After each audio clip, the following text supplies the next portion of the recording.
The Game of Money, written by Paul Campbell, narrated by Paul J. Rose. Overview. 85 people in the world have the same combined wealth as 3.5 billion. Some people seem to be smart with money, whilst 99% of us let it slip through our fingers and dream of having real wealth. I feel duty-bound to write this book to help the 99% understand what games the 1% are playing to stay in front. Whether we are in a boom or bust, you will learn skills in this book which will enable you to become a millionaire, whether the economy is up or down. You will never think of money in the same way again. In Britain, we have an odd way of talking about money. We will brag about how much or how little we have paid for our cars, but we will not talk about how much we earn. Some married couples don't even talk about it. We have experts on TV talking about how we can save £30 on our gas bill, but not how we can build real wealth. As the old saying goes, we know the price of everything and the value of nothing. Many of us didn't have a good education, so it's not surprising that so many of us fall into bad habits. If there was a GCSE in money, perhaps we would all be better off. I believe that it is becoming more obvious if we don't learn how to control money, it will control us. I know what it is like to be wealthy, and I know what it is like to be poor. And more importantly, I know how hard you have to work to earn that money. For 15 years after school, I drifted from one dead-end job to another. So, if you didn't get the right qualifications, or you don't quite fit into the right pigeonhole, or you want to be rich, this book is for you. Deep inside each chapter, I have put the 2 secrets. What the 85 richest people know and fear you will find out. If you can find the 2 secrets in this book, you will catch them at the grandstand and pass them at the post.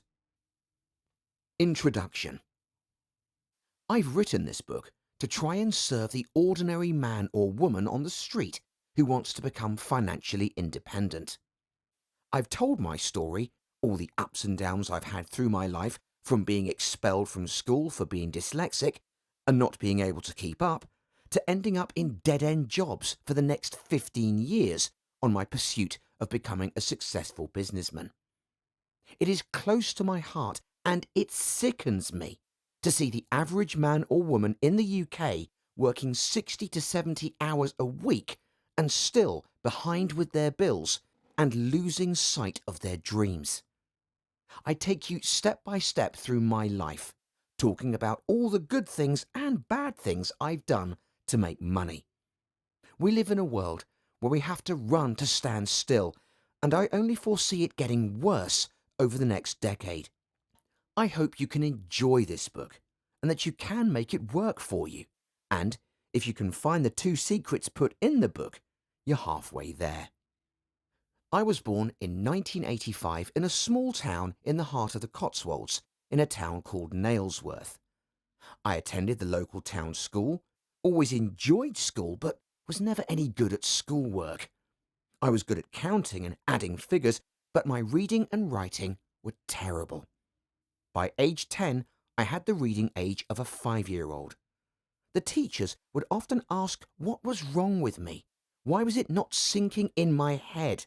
Until one day, a teacher asked me to read a paragraph back off the board in front of the class. I couldn't do it. I was embarrassed and had 30 other school kids roaring with laughter at me.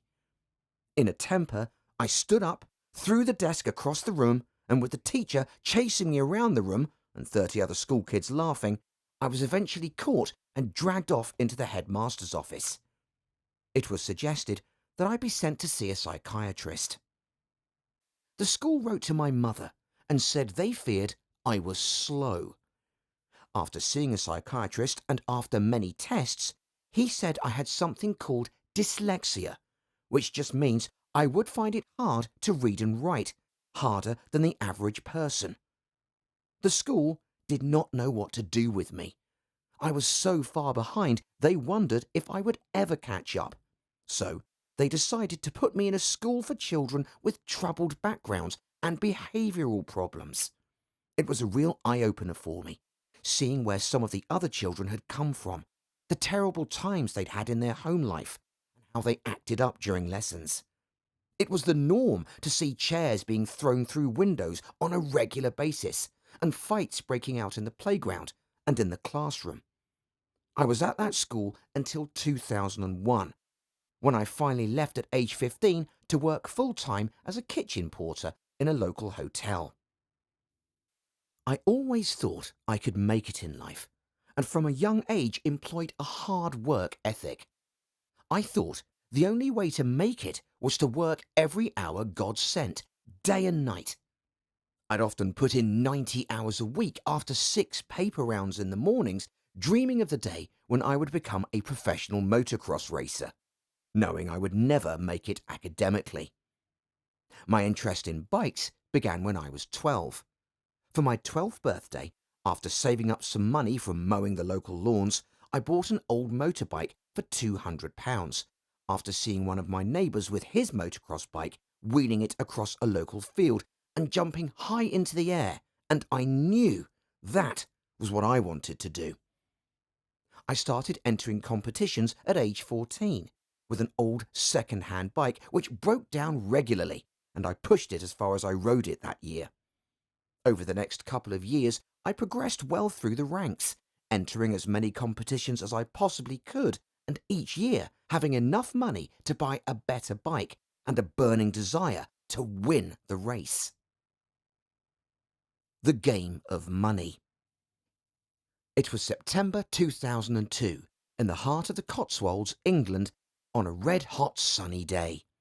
There was a motocross race meeting with over 300 riders racing, and the number 36 bike was the rider Paul Campbell, who was an up-and-coming young rider, aged 17. He was starting to knock on the door of the top 10 fastest racers in the game in the county. It was Paul's local track, just 3 miles from his home. Each rider had 3 races in a day, each lasting 18 minutes. Paul was racing in the 2-stroke class, on the lightweight 125cc bikes. 40 racers lined up in one long line behind the start gate and kick-started their bikes, revving their engines. The starter waved his flag and the 30-second board was shown, then the 15-second board.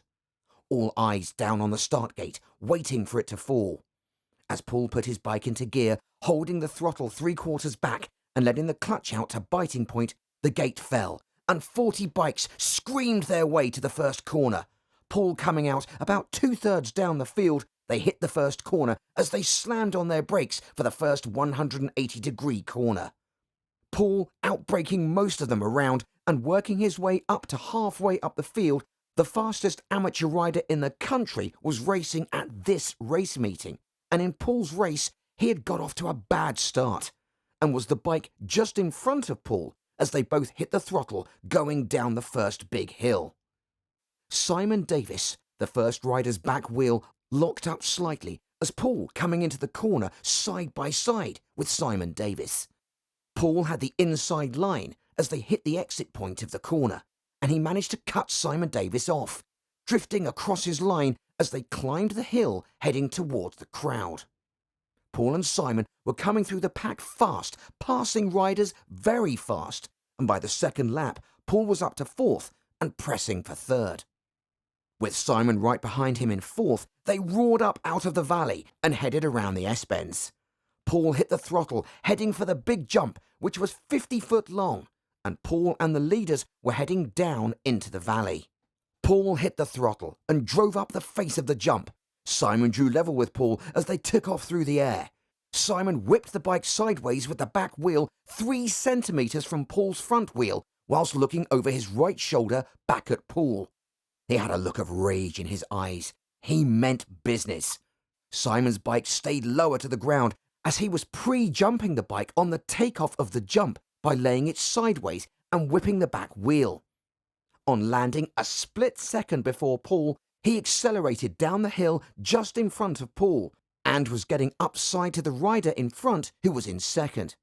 He outbraked the second-place rider and back-checked him around the corner, getting into second. Paul was a bit stunned by the ability of the move. He was right behind the third-place rider, but could not get by him for 1.5 laps. By this time, Simon Davis was on the back wheel of the leader, and Paul was losing ground on them, 7 seconds back by now, whilst Paul chased the third-place rider, sweeping around a big left-hander, putting him into third. Simon had made the pass for the lead and was running away with the race, waving to the crowd and showboating over the big jumps, while still in the air and at the same time extending the lead further and leading the race by 15 seconds. Paul had closed the gap to 1.5 seconds behind the second-place rider, but running out of time, and came in third place, far better than he had ever finished before. As they rode back into the pit lane, Simon was talking to his mechanic about what looked to be something to do with the suspension. Paul was struggling to keep up financially. He was working a 60-hour week in a dead-end job as a kitchen porter at a local hotel, as well as doing 6 newspaper rounds in the mornings, as well as trying to complete a full-time college course Monday to Thursday. He had a burning desire. He was putting all his money into his racing career, trying to get better so he could get some sponsorship.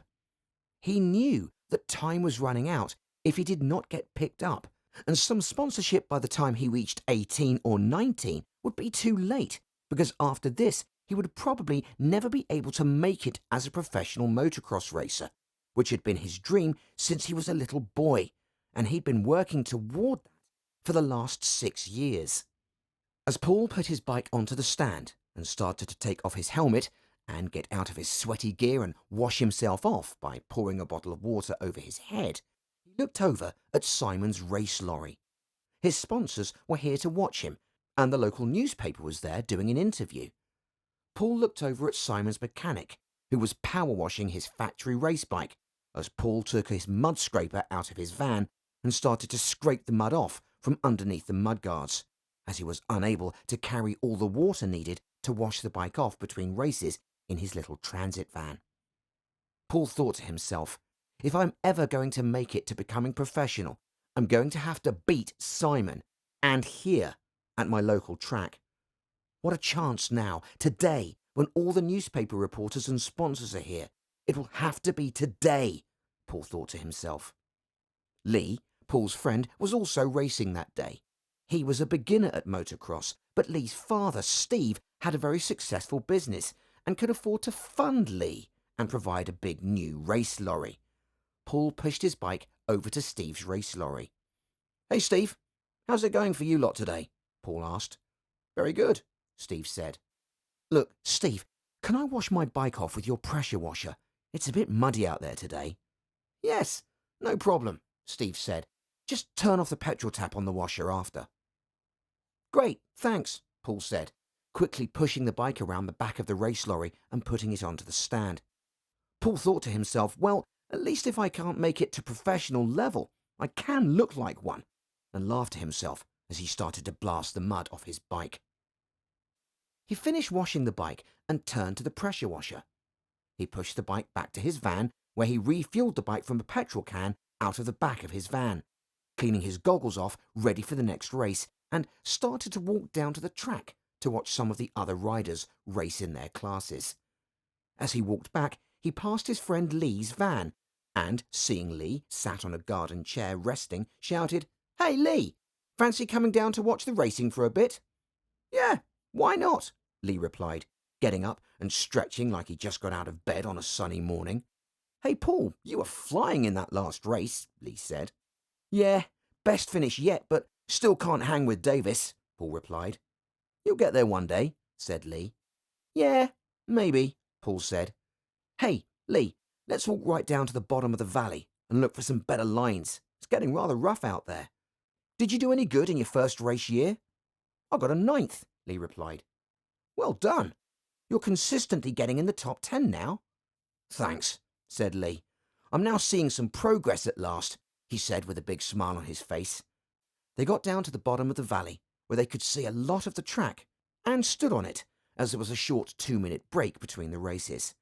Paul eyed up the fastest and smoothest lines. The big 450cc bikes were racing next, and Paul noticed that the leader was hitting the big jump down the hill and missing the rough acceleration bumps from where most of the other bikes were landing. If Paul was to have any chance of keeping up with Simon, he would have to try the same thing. It was going to take all he had in him, and more.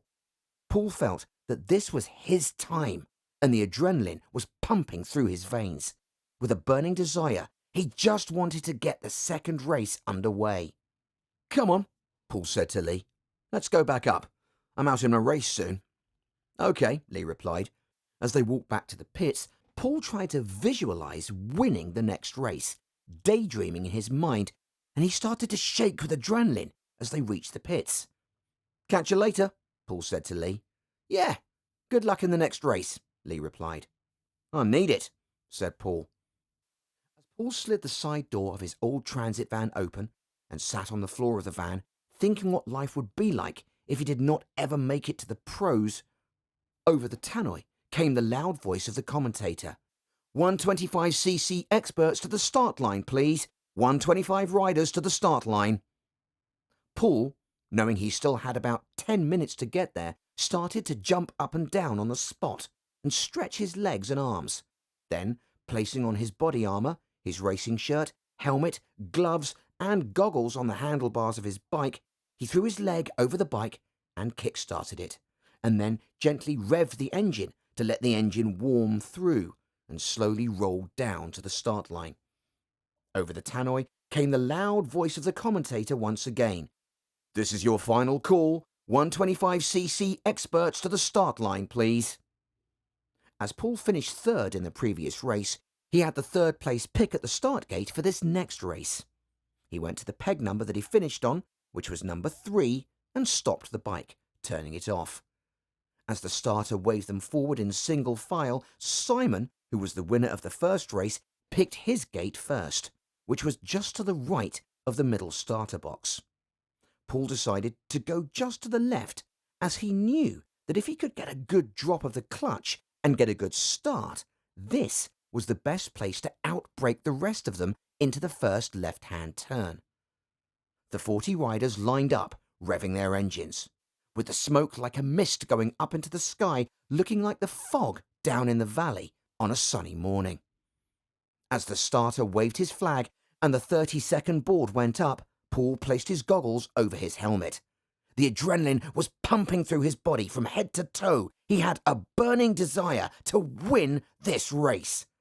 The sound of the revving of the two-stroke engines got louder and louder as the riders put their bikes into gear, and all eyes were looking down at the start gate in anticipation, waiting for the gate to drop and the race to start. With the throttle open and Paul leaning right over the front of the handlebars, the front brake on hard, stopping the bike from hitting the start gate. As the clutch was at biting point, Paul watched the small pin that held the gate up, ready to make his move, the split second before the gate could drop. The pin jinked, and Paul dropped the clutch, and he shot out from the gate like a bullet out of a gun, at least one whole bike length ahead of any other bike, power shifting through the gears without letting off the throttle at all. As they raced to the first corner, braking hard, Paul was first and in the lead. They carried on down into the valley, with Paul coming up to the big downhill jump, where he had to jump further than the rest to have any chance of winning the race. Just before he hit the corner to head up to the takeoff, he did not even chop the throttle off as he slipped the clutch. He dragged the back brake to stop the front wheel from wishing out beneath him, and the bike screamed to the big drop-off in third gear, then up into fourth. He hit it much higher and faster than before, landing well over the rough. As they raced back up the valley to where the crowd was standing, Paul was so full of adrenaline and on a high, he'd not even had the time to look back to see who was chasing him in second. As they jumped out of the valley and started to head to the crowd, all Paul could see out of the corner of his eye was Lee and his father waving frantically and cheering him on so loud. "Go on, Campbell!" He was coming up to the biggest jump. The camera started flashing as Paul hit the big jump, landing and hitting the throttle. Paul could hear a bike right behind him, but had no time to look as he was going so fast into the corner. But he knew it was Simon Davis, as the crisp sound of his factory-sponsored bike was unique. They raced back down into the valley, heading into a 180-degree corner. Simon Davis kept to the inside of Paul and then hit Paul's front wheel with his back wheel. Paul wobbled all over the track, with his feet coming off the foot pegs. He was being thrown about like a rag doll. He got the bike back under control, but Simon was now at least 200 yards in front and getting out of sight. Paul was seeing red. Simon had just tried to take him out of the race. Fired up, Paul went all out, braking very late into the corners and hitting the jumps flat out. He was slowly gaining ground as he came back past the crowd. The crowd were all clapping as a good race was on the cards if Paul could just keep it up for 2 laps. Later, hitting the big jump, Simon looked back over his shoulder whilst in the air at Paul, who was coming up fast. A lap later, Paul was right on his back wheel as once again they passed the crowd, who were shouting, screaming and cheering the riders on. Time was running out, and if Paul was to make the killer pass, it would have to be soon. Paul pulled up alongside Simon on one of the straights, looking over at Simon, trying to make him think he had more to give. Simon looked over with panic in his eyes as they came into the corner. Paul was on the outside and Simon drifted out wide into Paul's racing line. But he was anticipating this and braked, cutting inside and squaring the corner off, heading to the big jump in the middle of the track. Paul was just in front, but Simon's bike had more power as it was factory tuned, and Paul knew he needed to get over the jump faster than him. He had seen the professionals preload the suspension by pushing their weight down into the bike and lifting the bike up just before the bike took off, keeping the bike lower to the ground, which meant they could get back on the ground faster. His heart was in his mouth as side by side they hit the jump. Paul attempted it, taking off. He stayed about 4 foot lower to the ground. It worked! Paul landed first on the downhill and started getting away as they came around to the finish line. The last lap flag was being waved. They raced flat out, passing the crowd. Lee was hanging over the ropes, pointing to his head with one finger, telling Paul to use his head. Paul was less than 1 lap away from winning the biggest race of his life. Coming into the next corner, Simon was just inches from Paul's back wheel as they raced down into the valley for the last time.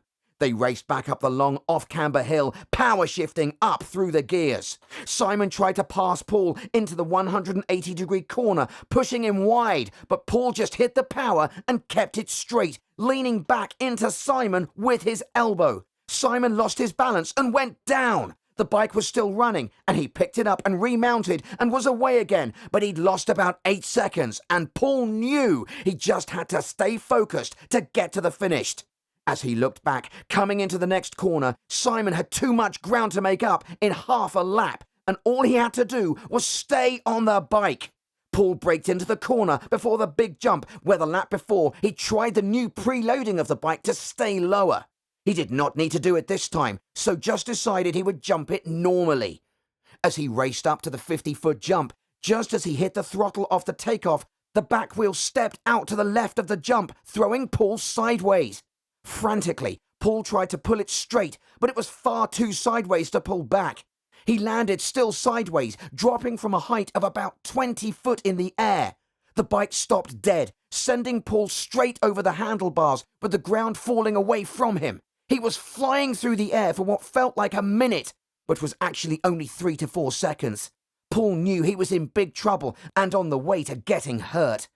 He thought to himself, "I'll try to bounce like a baby to try and stop breaking my bones." He started to get nearer and nearer to the ground. Then, wham! Hit floor of the downhill so hard that when his head hit the floor, his visor was smashed clean off the helmet, and his body went bouncing down the hill like a rag doll. The ground was dry and dusty, but hard like concrete. As he hit the floor for the second time, he felt a terrific pain in his right shoulder, but he carried on bouncing down the hill head first. He felt his right arm snap right up behind him, making him scream out. It felt as if his arm had just been snapped off. He came to a stop, lying head first down the hill. He looked to his right, still screaming in pain, but thankfully his arm was still attached to his body. Paul couldn't move at all.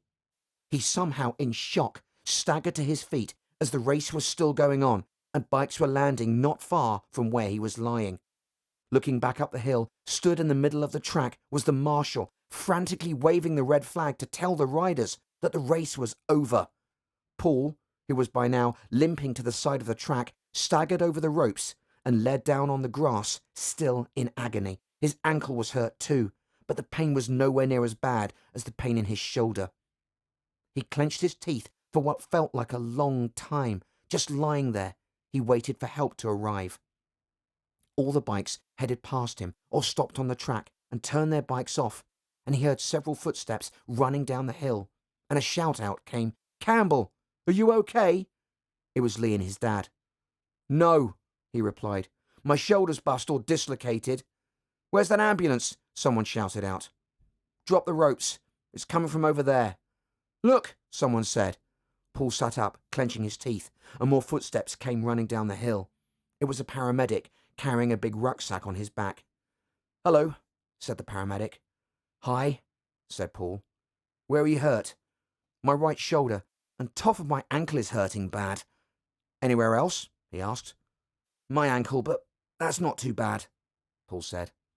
"Okay, is it okay if we cut your top off to get a look at it?" "Yes, of course. Do whatever you have to do. Lee, can you get my helmet off, mate?" He started to undo the strap, with Paul tilting his head back as the pain started to ease. The medic took some scissors out of his bag and gently cut Paul's racing jersey off. He cut straight up the middle of the back of the shirt, slowly slipping it off the good arm first, and two more paramedics turned up. As they started to cut off the plastic body armour covering the top of his arm and lifting it over his head, Paul's dad, who just got to the race, was walking down the hill with his mum. They'd not seen the accident happen. "What happened?" he asked Lee's dad, Steve. "He was leading the race and came off over the jump. Put it this way, Ripton, when the bike left the ground with him on it, before he landed, we were running to get help. You could see he was going to go down big time." The one paramedic said to his colleagues, "We can't get the 4x4 ambulance down this hill. Should we call the air ambulance?" "No," Paul said. "I can walk back up the hill with some help." "Okay, good," the paramedic replied. Lee helped him up. "Are you okay, mate?" he said, grabbing hold of his good arm and pulling him up onto his feet. Paul put his good arm around Lee and started to limp up the hill, using Lee as a crutch. Steve fired up his bent-up bike and rode it back up to the pits. "Don't worry about your bike, kitten van. We'll get it all home for you after the race tonight." "Cheers, Lee. You're a good mate." They helped him into the ambulance, and one of the paramedics got in the back with him and strapped him onto the bed. "It doesn't look dislocated. If it has come out and gone back in again. We'll know more when we get you x-rayed at hospital." "Okay," Paul replied. "All I know is I can't feel the top of my arm." They started to drive over the field slowly, with the two men running in front of the ambulance, dropping the ropes off the track so the ambulance could cross over it. As they got to where most of the crowd was standing, some of them started to clap, and the commentator came over the tannoy and said, "We wish the injured rider Paul Campbell a speedy recovery, and we look forward to seeing him back soon at the races." At the gate of the field, the paramedic said, "We'll get you into the road ambulance." "Okay," Paul replied. As they pulled up to the gate and Paul got into the road ambulance, Ripton pulled up his car with his mum sat in the front seat and said, "We'll follow you to the hospital." "Okay," Paul said, smiling at his mum sat in front of the car. They drove to Gloucester Hospital, about 15 miles from the track. On arrival at the hospital, Paul limped in and sat in the waiting room, and the paramedics briefed one of the doctors about his injury. The doctor ordered Paul straight into a cubicle and examined him, and then sent one of the nurses to x-ray his shoulder. After the x-ray, he limped back to the cubicle and waited for the doctors to look at the x-rays. Through the open curtain, he could see 2 junior doctors and 1 consultant looking and debating the X-ray for about 5 minutes. They all then came into the cubicle. "Mr. Campbell," said the older one. "Yes," Paul said. "OK, you have broken your shoulder, a bone called the greater tuberosity. Could I just examine you?" The doctor stood back, eyeing Paul's shoulders up to see if they looked straight, then gently pressing on the deltoid. "Can you feel that?" he asked. "No," Paul said, looking worried. "OK, I think you have damaged the nerves in the arm. The break you have is uncommon for someone of your age, but very common in older people in their late 70s and 80s. You know, if you snap a stick and the wood splinters into lots of strands, that's what's happened at the top of your arm. Where your deltoid muscle is attached to the bone, the nerves are damaged. I can't tell you what will happen with that. You may never get the feeling back, or it might come back sometime. They usually knit themselves back together, but sometimes they never do. It can take up to 2 years. After that time's passed, if it's not come back, it never will. But all we can do for you now is put you in a sling for 3 weeks. No more, because you may lose movement in the shoulder. We need to get it moving with some light physio." "OK, thanks," said Paul. The doctor turned to walk out, and Paul waited for someone to come and put a sling on him, ready to go home. Paul started to think to himself, what would happen if he never got the feeling back?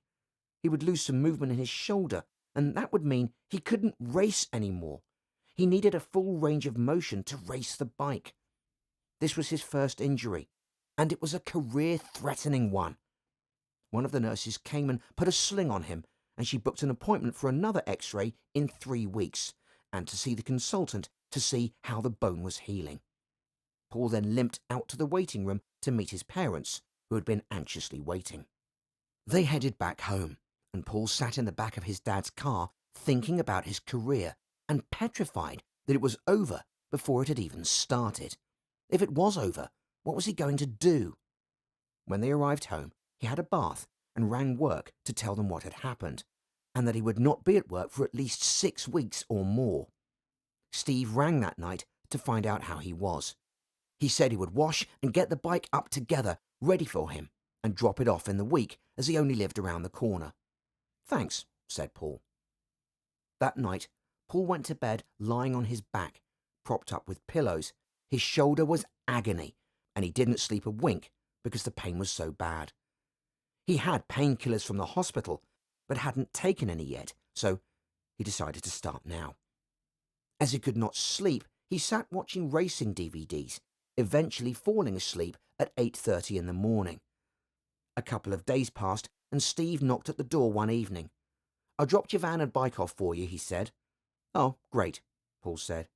"There's a bit of damage on the back end, and the subframe is bent quite a lot to the left, but I think we can bend it back," Steve said. Paul grabbed the keys, and they walked out to the garage. "Yes, I see what you mean," said Paul, looking at the back end of the bike as Steve wheeled it out backwards from the van. He noticed it was all out of line. "I'll drop off the back mudguard and side panels and straighten it. I have a long crowbar, 5 foot long, on the van that will do the job." Steve walked around to the back of the van to get the crowbar, and Paul opened up the garage. Then Steve wheeled the bike onto the stand. "I'll stick the kettle on," Paul said, as Steve started to strip the side panels off the bike. Coming back with the tea, Steve had the crowbar way down through the subframe and between the swinging arm and right side of the wheel. "Stand back and tell me when it's straight," he said, as he started to pull on the bar a bit more. Paul watched as it got straighter and straighter until it almost looked right. "That looks just right," said Paul. Steve stood back with a big smile on his face. "There you are," he said, and slurped his cup of tea. "Right, I'll get it back together now," he said, putting the back mudguard on. "What's the rehab time?" Steve asked. "I'm not going to even get on a bike for 6 months, even if it goes well," Paul said. "That'll give me the best chances of getting the full range of motion in the shoulder." "Wise decision," Steve said, as he put the side panels back on. "Right, all done," he said. "Are you coming to the race on Sunday to watch? You can get a lift with us if you like." "No, I'm going to stay away for a bit. If I keep watching too much, I'll feel like getting back on the bike, so won't go." Steve laughed. "Okay, well, you know where we are. Right, I'm off," he said. "Okay, thanks so much, Steve," shaking his hand. Steve jumped in his van and drove off. Paul stood, looking at the bike shining like a new penny. He threw a leg over the bike on the stand and started it up, letting the engine warm through, and then gently starting to rev it up with it still sat on the stand. This is what he loved. The sound of the engine, the vibration through the frame of the bike. Paul shut his eyes and thought back to the race and to how close he'd been to making his dream a reality. Sadly, turning the bike off and locking the garage up, unable to work and taking the week off college, he was bored out of his mind. So he decided he would go into town the next day. Paul walked into town the next day, browsing in the shop windows and killing time. He spotted two workmen putting up a new sign on the local betting shop. He'd noticed the betting shop before. It was called Sport of Kings. The new sign was saying Winning Post. His dad went into the betting shop most weekends, so he thought he might go in for a flutter. In for a penny, in for a pound. He walked in and recognising some of the locals sitting watching the racing. The man behind the counter said, "You're Ripton's son, aren't you?" "That's right," Paul said, wondering how the man knew that. "How did you know that?" Paul replied. "I've seen you sat out in your dad's car when you were younger and when your dad dropped a bet in a few years ago." "Yes," I said. "He drops a bet in most weekends." Paul looked at what seemed like a never-ending list of horses' names running throughout the day and evening, and then the dog racing on TV. The man stood next to him, started to shout out, "Come on, my girl," really loudly several times over, then punching the air with his fist like he just won the lottery. "You back the winner?" Paul asked him. "Yes," the man said. "Nap of the day." "What's nap of the day?" Paul asked. "A nap is the steal when we the punters think the horse is overpriced." "Oh, I see," Paul replied. "Well, I hope I get nap of the day too," laughing and looking at the next horse race lineup on the newspaper pinned on the wall. The next race had 8 horses in it. Looking in his pocket, he had £200 in cash. He knew you could bet a horse each way, meaning if the horse finished in the first 3, you win, or you get some of your stake back. Looking through the names and no wiser, he saw the number 5 horse called Cloudy Lane. The man who just backed the last winner was watching Paul write the betting slip out. "Wow," he said. £100 each way? That's a lot." "Yes, never tried it before," Paul replied. "That's an 8-to-1 chance. I hope it comes in for you. When you get to the counter, tell Gary the clerk that you'd like to take the price." "Okay," Paul said, walking up to the counter and passing the slip over. "Take the price, please," Paul said. "Okay," said Gary, handing him a copy of the betting slip back from the till machine and saying good luck in the lucky next, with a smirk on his face. As Paul sat next to the man he was chatting to, he asked, "Have you bet one in this race?" "Yes, I'm on the favourite at even money." "Oh," Paul said. "Well, good luck in the lucky next, as you racing boys say." The commentator said, "And they're off." Paul started to watch the horse run with the jockey who was in yellow and green colours. It was a 3-mile jump race, and Paul's horse was about in 4th place, but jumping well at all the fences. The commentator said they were about halfway through the race, and as Cloudy Lane started to pass the horses in front of him one by one and take the lead, Paul said, "Stop the race, I've won," laughing. "If only it was that easy," said the man next to him, as they both laughed nervously. Cloudy Lane started to go further and further in front as the 7 horses behind all looked flat to the boards. They had no more to give. 2 fences from the finish, the horse jumped it well, and the commentator said all he had to do was get over the last fence and he would win. At the last fence, he jumped it like it was only a foot tall, and the man turned to Paul and said, "I've not seen a horse win a race so easy like that for years." "God," Paul said, "I've just won £800. "No," said the man, "you wrote the betting slip out wrong." "What?" Paul exclaimed, with his bottom jaw hitting the floor. "You put down £100 each way." "Right, yes. Well, you've won £800 on the win, plus 1/4 of the odds. That's an additional £200 on top, meaning you get back £1,200, winning a £1,000 profit." "Fantastic! You know all about your racing, don't you?" Paul said.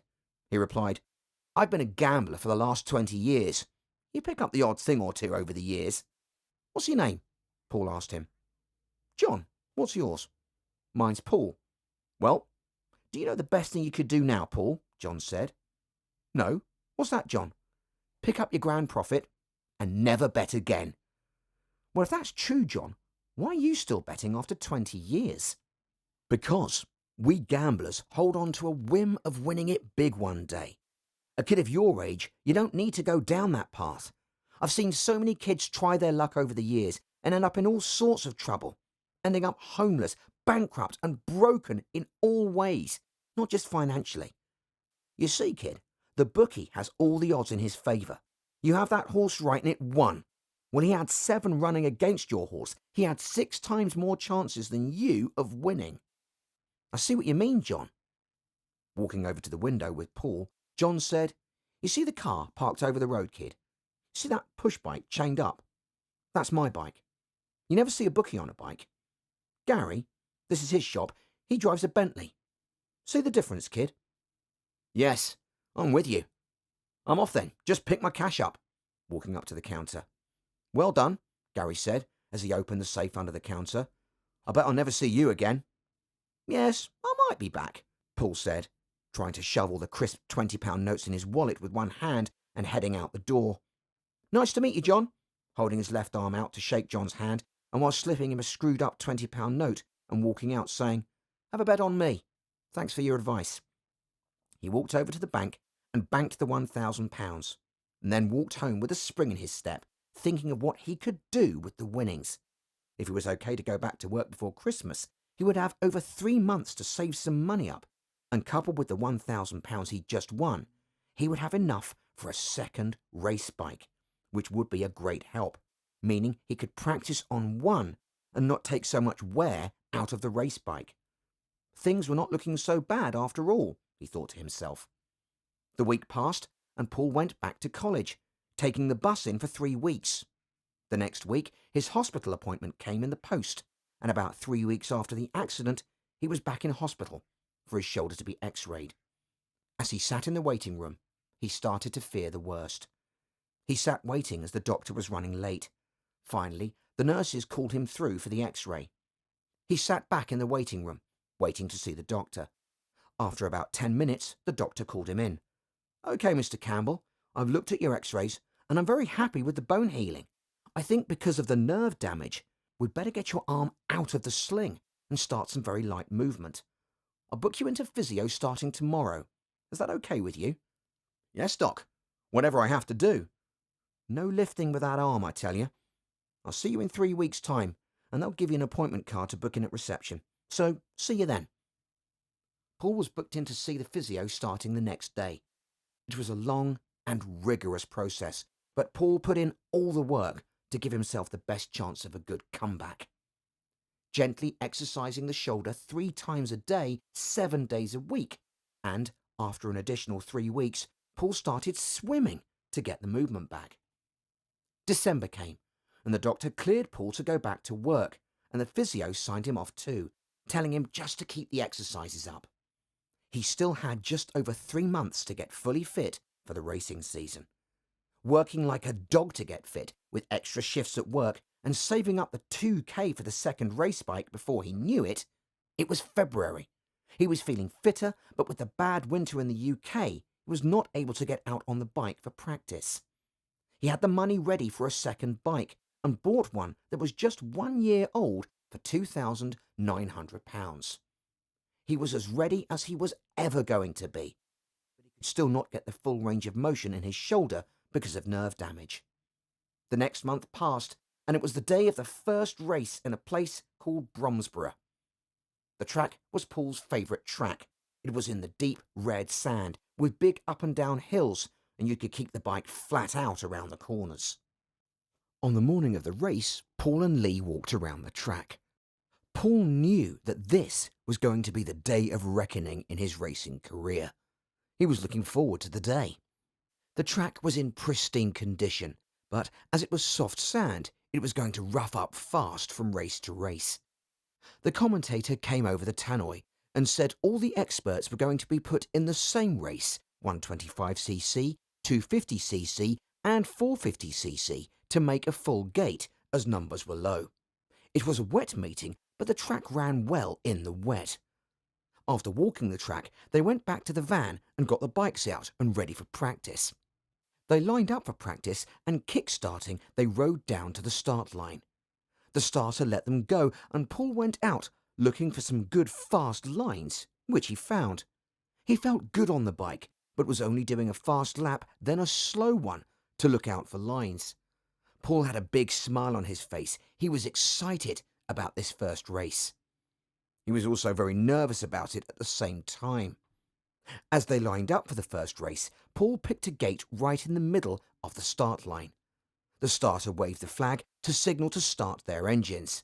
Paul kick-started his bike. He was eager to get a good start. The 30-second board went up, then the 5-second board. All eyes were down on the start gate. The gate dropped, and Paul got a great start, getting to the first corner in the lead and up the first big hill. He was starting to pull away from all the chasing pack, not even looking back. He was flying 2 laps into the race as he looked back over his shoulder to see where the second-place man was. He was so far back, he couldn't see or hear him. A lap later, coming down one of the big hills, Lee was standing at the side of the track with his arms wide apart, up in the air, telling him he had a massive lead. He could not believe how far he was in front, as about half a lap later, dropping down one of the big hills with a sweeping right-hand corner at the bottom, he hit the throttle and started to climb the hill. As he got to the top, he tried to shut off the throttle. He could not lift his arm up enough to do this, and just at that, he tried to grab for the front brake. His fingers were stuck to the handlebars with cramp. He grabbed the clutch in with his left hand and, standing on the back brake, skidded towards the top and into the wire fence around the field, which was about 10 foot from the side of the track. He hit the fence side on, and as he skidded into it, he was thrown through the air into a tree. As he lay there on the ground, he started to move one leg at a time and then one arm. It seemed like a lifetime till the second bike came around the track.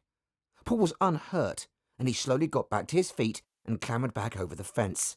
He'd lost control of his arm due to the nerve damage in his shoulder. He knew in his heart that his racing career was over. Picking himself up from the ground, he clambered back over the fence, then tried to pull the bike out of the wire fence as Lee came running up the hill behind him. "Campbell, you okay?" "Yes, Lee, I'm fine, thank God." "I thought you were hurt like last time." "No, man, I'm okay. Just lost it. Help me push the bike back, will you, Lee?" "Yes. How's your shoulder?" "I think I'm done." "What do you mean?" he said. "For the day?" "No," Paul replied. "I think I'm done for good. The shoulder can't take it." "And you were just getting there," said Lee. I know, Paul said, with a tear in his eye. Paul got changed and called it a day, packing up the van and driving home. His mobile phone rang whilst driving home, so he pulled over and answered. It was work. Could he come into work that night as someone had rang in sick? Yes, he said, not feeling like it at all, but he got home, washed the bike off, had a shower, and went to work at Egypt Mill. He felt like it was the end of the world that night, and started to wonder what on earth he was going to do with his life. There was no way he could face one more year of washing dishes and scrubbing greasy kitchens on the graveyard, which is what they called the night shift. He was going to have to take a chance on something. He decided to take some of his holiday from work and have a week off as a mini sabbatical. A week passed, and he started his holiday. He jumped on his moped and rode down to the local industrial estates, slowing down and nosing in as he passed the open doors, looking in but not seeing anything that took his eye. He rode into town and headed for the high street, looking in all the shops and wondering could he see himself working there. Doing this for about 2 hours, he then sat down on a bench and watched the world go by, just people watching, as people rushed about in their day-to-day lives. At the end of the high street was an old run-down shop with a flat above it, with scaffolding around it. There were 3 builders up the scaffolding, and they were concreting over the outside wall over the shop with trowels. Paul went over to have a chat with them. "Hey guys, are you builders?" Yes, one of them replied. One of them said, we're plasterers. We only do internal and external plastering. Any money in that trade? Paul asked. Yes, if you're good and can get the work in, you can do well, one shouted down to Paul, standing at the bottom of the scaffolding. Do you need an apprentice? Paul shouted back up the scaffolding. No, sorry, mate. Dave here is our apprentice. He's been with us 6 months or more now. OK, Paul said, walking away, looking back at them and walking back down the high street. He was thinking about starting his own business, but what in? He had no real skills or a trade, and working a dead-end job was not going to fulfill him or keep him in the lifestyle he craved. He thought about what capital he did have to invest. All he had in cash was £500 and 2 race bikes, which had a combined value of £4,500, so a grand total of £5,000. What could he do with that? Still racking his brains, he jumped back on his moped and rode back to Nailsworth. As he passed the betting shop, he saw John, so he parked his bike up and went into the betting shop. Hey, John, he said as he walked in. Hey, kid, I thought I told you to stay away. Paul laughed and said, Practice what you preach, John, with a smile on his face. What's the nap today then, John? He saw he had the Racing Post newspaper tucked up under his arm when he walked in. There's one running in the 310 at Newmarket called Don't Back It. Might be a good one to start with, he said, with a smile on his face. They looked through the runners and riders on the wall. How's your luck been, John? Not good at all, kid. They looked at the screens, and then the commentator came over the tannoy advertising the betting prices for the football on a game that night. Bolton Wanderers versus Manchester United were offering a bonus price. Bolton are 4-1 to win tonight. We're going to give you 5-1 here in this shop, Gary shouted. Paul looked at the price of Manchester United, the favourites to win. They were 10-11 on. He watched them on TV and noticed they often ground teams down and got late goals to win games. Hey, John, what do you think of the Man United game tonight? Close, but I would go with Man United, said John. Me too, Paul replied. If I put £500 on Man United to win tonight, what is my profit if they do at 10-11? He said if you want a square £500 profit, you'd have to lay out £550, but you must be mad, kid. Where are you getting that type of money to lay out? Just can't afford to lose, John. No one is here to lose, but it's not going to take you long at that rate, he said. Back in a minute, John. Just popping to the bank.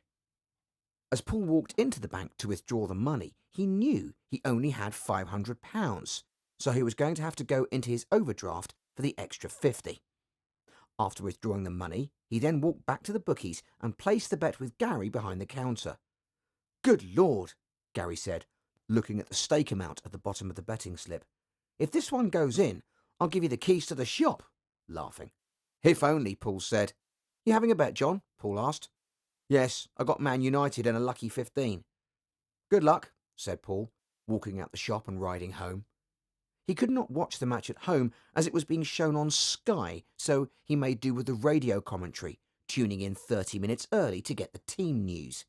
He started pacing up and down his bedroom with anticipation. The game started, and Bolton were on the attack from the start, coming close to getting a goal after 5 minutes with a well-hit shot. 24 minutes later into the game, Man United got the first goal, which broke the deadlock. After 39 minutes, the Man United star striker broke through and hit a screamer of a goal that made it 2-0 to Man United, and it stayed that way till half-time. Paul was feeling quietly confident about them going on to win. The second half started, and Bolton were throwing the kitchen sink at them, but somehow Man United kept them out.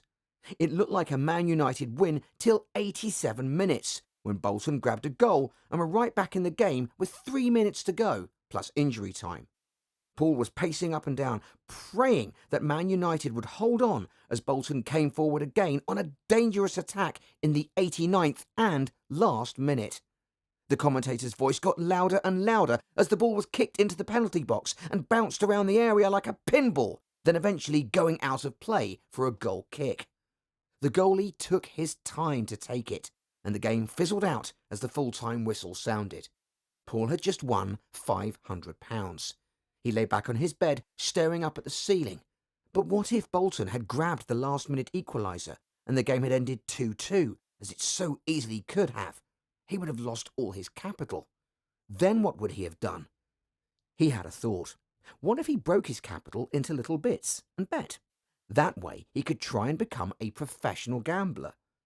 He would bet some bets like £20 on a football match, and if the bet lost, he would double down to recoup his losses in another football match, like the one that night. There were only 3 outcomes: win, lose, or draw, and if he stuck with the top teams, he would win in the end, surely, he thought. He would keep his dead-end job and see how it went using the £1,000 capital he had.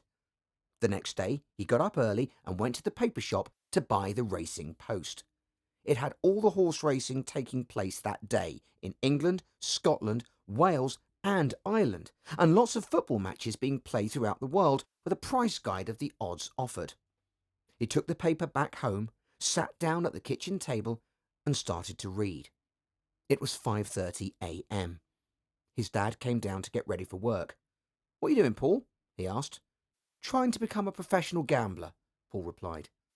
"Lots of people have tried that before and failed. What makes you think you can do that and make money?" "I don't know. It's just in my heart, and I've not done too badly so far." "Well, yes," he replied, "but your luck will run out. I've seen men over the years try and do it, and look where they are now. None of them got anywhere. They've all tried to beat the bookie over the years. There's people far cleverer than you trying to do it." He pulled on his working boots, picked up his work bag, and walked out the door. Paul turned back to the football pages. There was not a lot of English football being played that day, some Spanish, but Paul did not know a lot about the teams playing that day, so he flicked back to the horse racing pages. There were 4 horse race meetings going on that day, so more than enough to be betting on. Looking down the page, he was checking out a horse race with 8 runners in it. The favourite was even money. Put £20 on to win, £20 on top of the initial £20 bet. The second place horse in the market was 5-2, and the rest getting much bigger at 9-2, bar the rest. None the wiser, he felt he would have to take a chance and try what he set out to do: bet the favourites till he won, which is what he did. The racing was starting at 12:10, so he got down to the betting shop for 11. He walked in, and Gary was there serving behind the counter. "Hey, Paul," he shouted. "You cleaned me out again last night. Where are you getting your information from?" Laughing. "Do you want a cup of tea?" he asked. "Yes, please," Paul said, as he handed over the last night's football betting slip. Gary reached down under the counter and unlocked the safe, getting £1,000 out in cash in crisp new £20 notes, and asking Paul what he was going to hit him on today. "Let's see," Paul said, as he looked at the papers pinned up on the wall. He wrote out a betting slip for the first race. He had to be staking £20 on it to win. He sat down, drinking his tea and making a mental note of what looked good on paper in the rest of the races that day. The first race started. It was a 2-mile hurdle race. Paul's horse started in second place and was travelling well. About halfway through the race, the jockey started to look over his shoulder to see how the horses around him were doing, then pushed his horse along to take the lead. Then, stealthily looking over both shoulders, like he was just playing with the rest of the field. As they approached the next fences, Paul's horse jumped it just in the lead, but his back legs hit the top of the fence, causing the horse to go down and sliding along the wet, muddy grass. The jockey catapulted over the horse's neck. Both horse and jockey got up, and they were okay. Paul's bet had lost. "This is okay," he told himself. "I planned for this to happen. I just keep going." As he watched the rest of the race, second favourite loomed up to win by 3 lengths or more. The next race was a flat race at Linfield, 1 mile. The favourite was a 1-2 shot. He would have to put £40 to win £20 profit. This is what he had just lost. The favourite had won the last 3 times. The rest of the 10 horses running did not look so good on paper. As the commentator started to say last couple loading into the starting stalls, Paul wrote the bet out and passed it over the counter to Gary, saying, "On the nose, please, Gary." The stall opened, and they were off. Paul's horse getting a great start, and coming out in second, sat on the outside just off the rail on the shoulder of the first horse, which was a 33-1 shot. Paul thought, great, just a pace setter for my horse. There were only 7 horses in the race. About 3/4 through the race, as they got to the business end, 3 of the horses tailed off. The pace was too much for them, as the 4 horses left in the race started to come off the bridle, and the jockey started to drive them home. Paul's horse passed the leader and started to kick away. As the horse in fourth started to go with it 1 furlong from home, the jockey in second let the reins fully out and hit his horse with the whip. He took off like a rocket, pulling alongside Paul's horse as they jockeyed for it neck to neck. As they flashed by the finish line, the outsider just looked to get his nose down in front. It was a photo finish, the commentator announced over the tannoy. Paul hoped he might have just held on as the next race was about to go off, and he was still not getting the result through. Paul looked at the favourite 2-1, thinking he was now probably £60 down. He would need to stake £30 on it to get back to even. At this rate, Gary would work out what he was up to, so he stacked £50 on. As the race jumped off, the photo came through. The favourite had been beaten by a 10-1 shot. He needed this next one to win. It was a 3-mile jump race, 8 horses. The horses were 2/3 down the field, but 4 or 5 lengths off the lead, so looking okay. As they approached the last 3 fences, Paul's horse started to come through the field. 2 fences from the finish, he was in second place and gaining on the first horse. The jockey got to work, encouraging the leading horse on, and found a bit more and kicked away, winning the race. Paul's horse, tired and slowed up to a trot as he passed, ending up coming in 3rd place. Paul's already £110 down on the day. He started to panic. He now felt he had 2 chances just to recoup the losses. There was a greyhound race parading on the screen. Looking at the dogs, the Trap 3 dog was the favourite at even money. £100 would get him almost even. Without looking at the credentials of the dog, he wrote the bet out for £100. They loaded the dogs in the traps, and the doors flew open. And the number 3 dog shot out in front to the first left-hand bend, and just as they approached it, he ran across the number 2 dog on the inside of him, clipping heels, and both dogs lost their footing and went down, letting the outside dogs have the race for themselves. Paul's luck could not get any worse. Just at that, John walked in and sat down and looked at the results on the end monitor in the corner of the shop. "Hey, kid, how you doing? You're looking a bit flustered." "Terrible," Paul replied. "I can't pick my nose. I've just backed a cert on the dogs. All I had to do was get round the first bend and it would have won."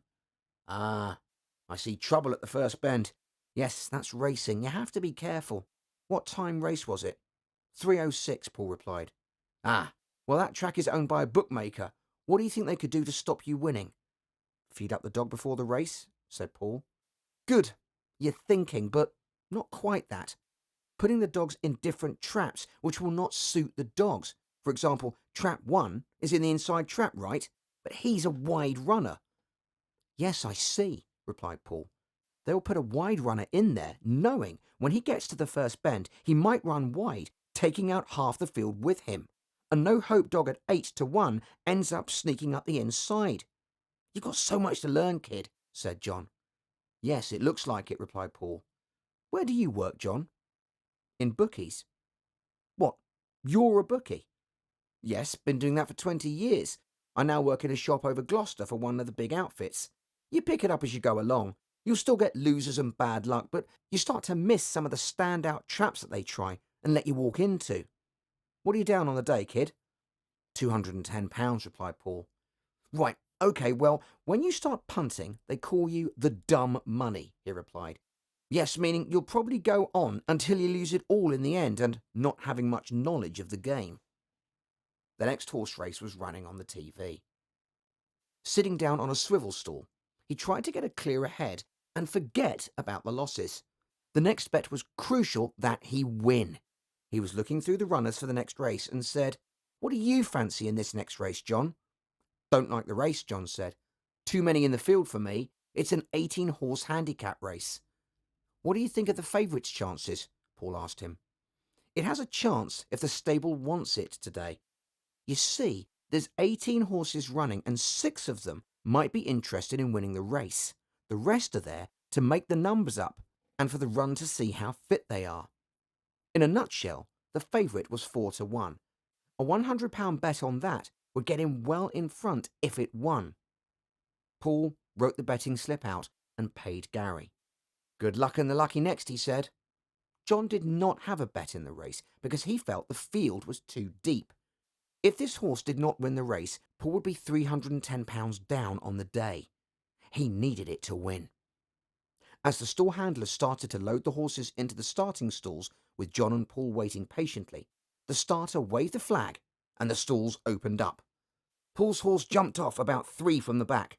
"Christ!" Paul said, screwing up the betting slip tight in one hand and throwing it in the bin across the room like a basketball. "Hang on, kid," John said. "He's slowly starting to come through the field."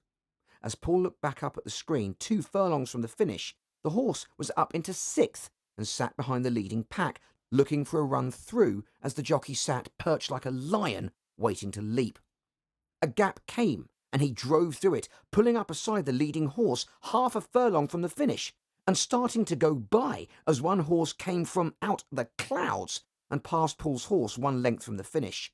Paul could not believe it. He looked over at John, who was sat beside him, with a look of disgust in his eyes. "You've been done there, kid. Your jockey on that horse gave that one away, trying to win it by the minimum distance he could get away with, trying to keep his weight down for the next race. It happens a lot. You'll see it more and more as you start to watch more and more racing."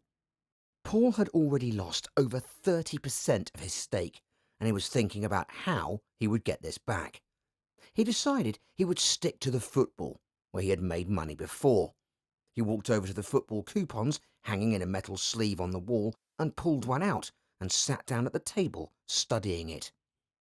Looking down at the coupon and then looking in the racing posts at the Premier League standings, Paul noticed that Man United were playing bottom of the leg team. Wolverhampton Wanderers were bottom of the league with the worst defensive record. Man United were top of the league. Man United had the highest goals scored in the league, and the price was just under 1-2. It stood right out to him as a no-brainer bet. Man United surely had to win the match without getting into top gear.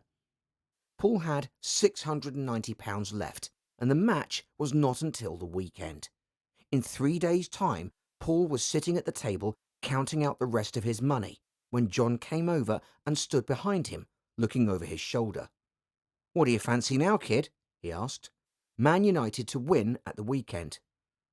"They're very short at 4-11 on, and you're going to put £690 on them to win," John replied.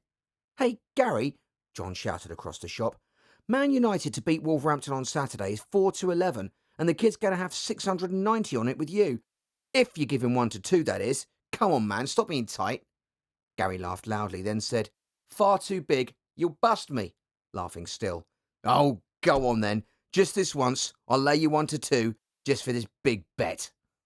"Great," Paul thought, as he rushed to fill out the betting slip before Gary could change his mind, and literally throwing the betting slip over the counter in haste. If this bet came up, he would get all his losses back, plus a small profit of £35 for the headache of it. He was all in now, so he decided he was going to stick around the bookies for the day and try and learn some tricks of the trade from John, as he had been in the game for so long. Watching all the bets he put on, he only bet on greyhound racing and horse racing that day. John was a man who liked to bet on the favourites, usually in horse racing.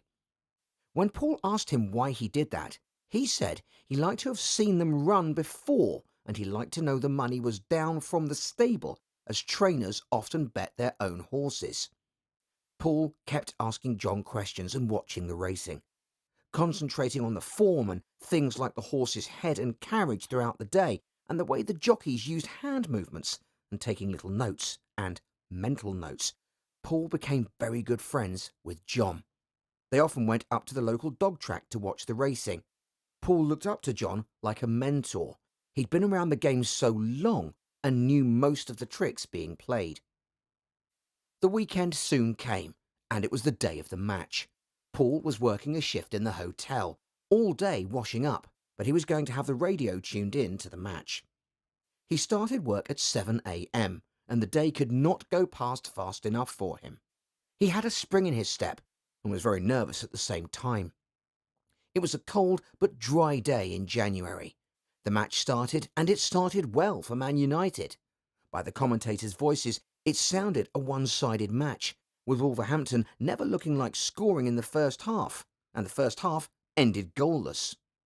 Paul started to worry a bit. There was 45 minutes left to play, and the second half started the same way as the first, until 65 minutes, when the Wolverhampton striker, Kenny Miller, ran at the defence and struck a great shot, and it went straight in, 1-0 to Wolverhampton. Paul knew that the bet had lost at that moment. He'd lost the £1,000. He felt robbed. He'd just lost £1,000. He spent the rest of the shift thinking over what went wrong. He felt he needed a bigger bankroll. The motocross bikes had a combined value of £4,000. If he sold them, he would have a good bankroll. That night, when he got home, he decided he would sell them, and the next morning he advertised them in the papers and on the internet. Within 2 weeks, both the bikes were sold, and Paul had saved up an additional £500 from working 7 days a week at the hotel. So, with this portfolio of £4,500, he was ready to go back and try again. He would start with small bets on horses, but mainly hitting the football on the weekends with £100 up to £300 bets. He had many ups and downs over the next 2 years until he hit a bad run and lost £3,000 in 2 weeks. It was November 2006, and Paul knew if he was going to ever make a living at this, he would have to borrow some money to get some leverage. He went to the bank and tried to get a loan, but the bank manager asked him what he needed the loan for, and he told her he was buying a motorbike. He asked for £10,000. It was declined, but the bank offered him £9,000. Paul took it that day. The money was going to be in his account the next day, and the repayments were £290 a month, which was more than manageable to him. Scanning the coupons, Paul picked one bet out. He was going all in on Chelsea to beat Tottenham. Chelsea were in good form and had not lost this fixture in the last 16 years. Chelsea were the 1-2 on favourites, and picking the £9,000 up from the bank in cash the next day, he rode over to Gloucester on his moped, which was about 15 miles from where he lived, and walked into one of the big outfit betting shops with a rucksack on his back and soaking wet as the weather was terrible. Picking up a coupon and making sure the bet was the same price as he'd previously seen written on the betting slip, his hand was shaking as he walked up to the counter and handed it over to the cashier. As she looked at the slip, her mouth fell open and she asked him if he meant to put £9,000 on. "Yes," Paul replied. "OK, I have to check with head office in London." She picked up the phone and rang it through. Paul turned and pretended to be watching the racing, but trying to overhear what was being said on the phone. She gave her shop ID number and gave the bet information. Paul then overheard the man on the phone asking if he was a regular customer at that shop. She replied she'd never seen him before. "OK," the voice said down the phone, "we will take that one and try and find out what he does." "OK," she said, putting the phone down. "Yes, sir, that's fine. We will lay you the £9,000 on," then promptly asked if he was not working that day. "No," Paul replied. "I've just done my last MOT." The match was being played in a day's time on a Sunday. Paul could not sleep at night with the worry of the outcome. Would he get back on track, or would he end up deep in debt? His life was not panning out like he had planned it. The morning of the match, he was up early. He was going to work the day shift from 7 a.m. till 3 p.m. The match kicked off at 4 p.m, so that was perfect for him. He didn't have Sky TV, but he wanted to watch the match on TV, so he decided to jump on the moped and ride over to a pub in Gloucester, not too far from the bookies that he'd put the bet on with. If it won, he could pick up a cheque and some cash straight away that night. He needed this bet. It was the biggest bet of his life, and it would kickstart his gambling career. The morning of the big day came, and Paul started working. He couldn't eat. It was a busy shift, and it dragged on and on. 3 p.m. could not come fast enough for him. The kitchen staff kept asking him, was he okay? He was very quiet. "Yes," he told them, "just got a big bet on later, and just thinking about it." "We know you, Paul," said the head chef Dan. "You've probably got £1,000 on it." Yes, something like that, Paul replied. When's kick-off? 4 p.m, Paul said. Good luck, mate. Thanks, Paul replied. 3 p.m. came and Paul got off. Kick-starting the moped, he started to shake, but he just said to himself, "Get yourself together, Paul." He rode over to Gloucester and pulled up outside the pub. He walked in just as the match was kicking off. He went to the bar and ordered a pint of orange and lemonade and sat down at a table in the back corner of the room where he could see the big TV screen, which was mounted on the wall. There were lots of football fans watching the match sat in front of him, but he could see well.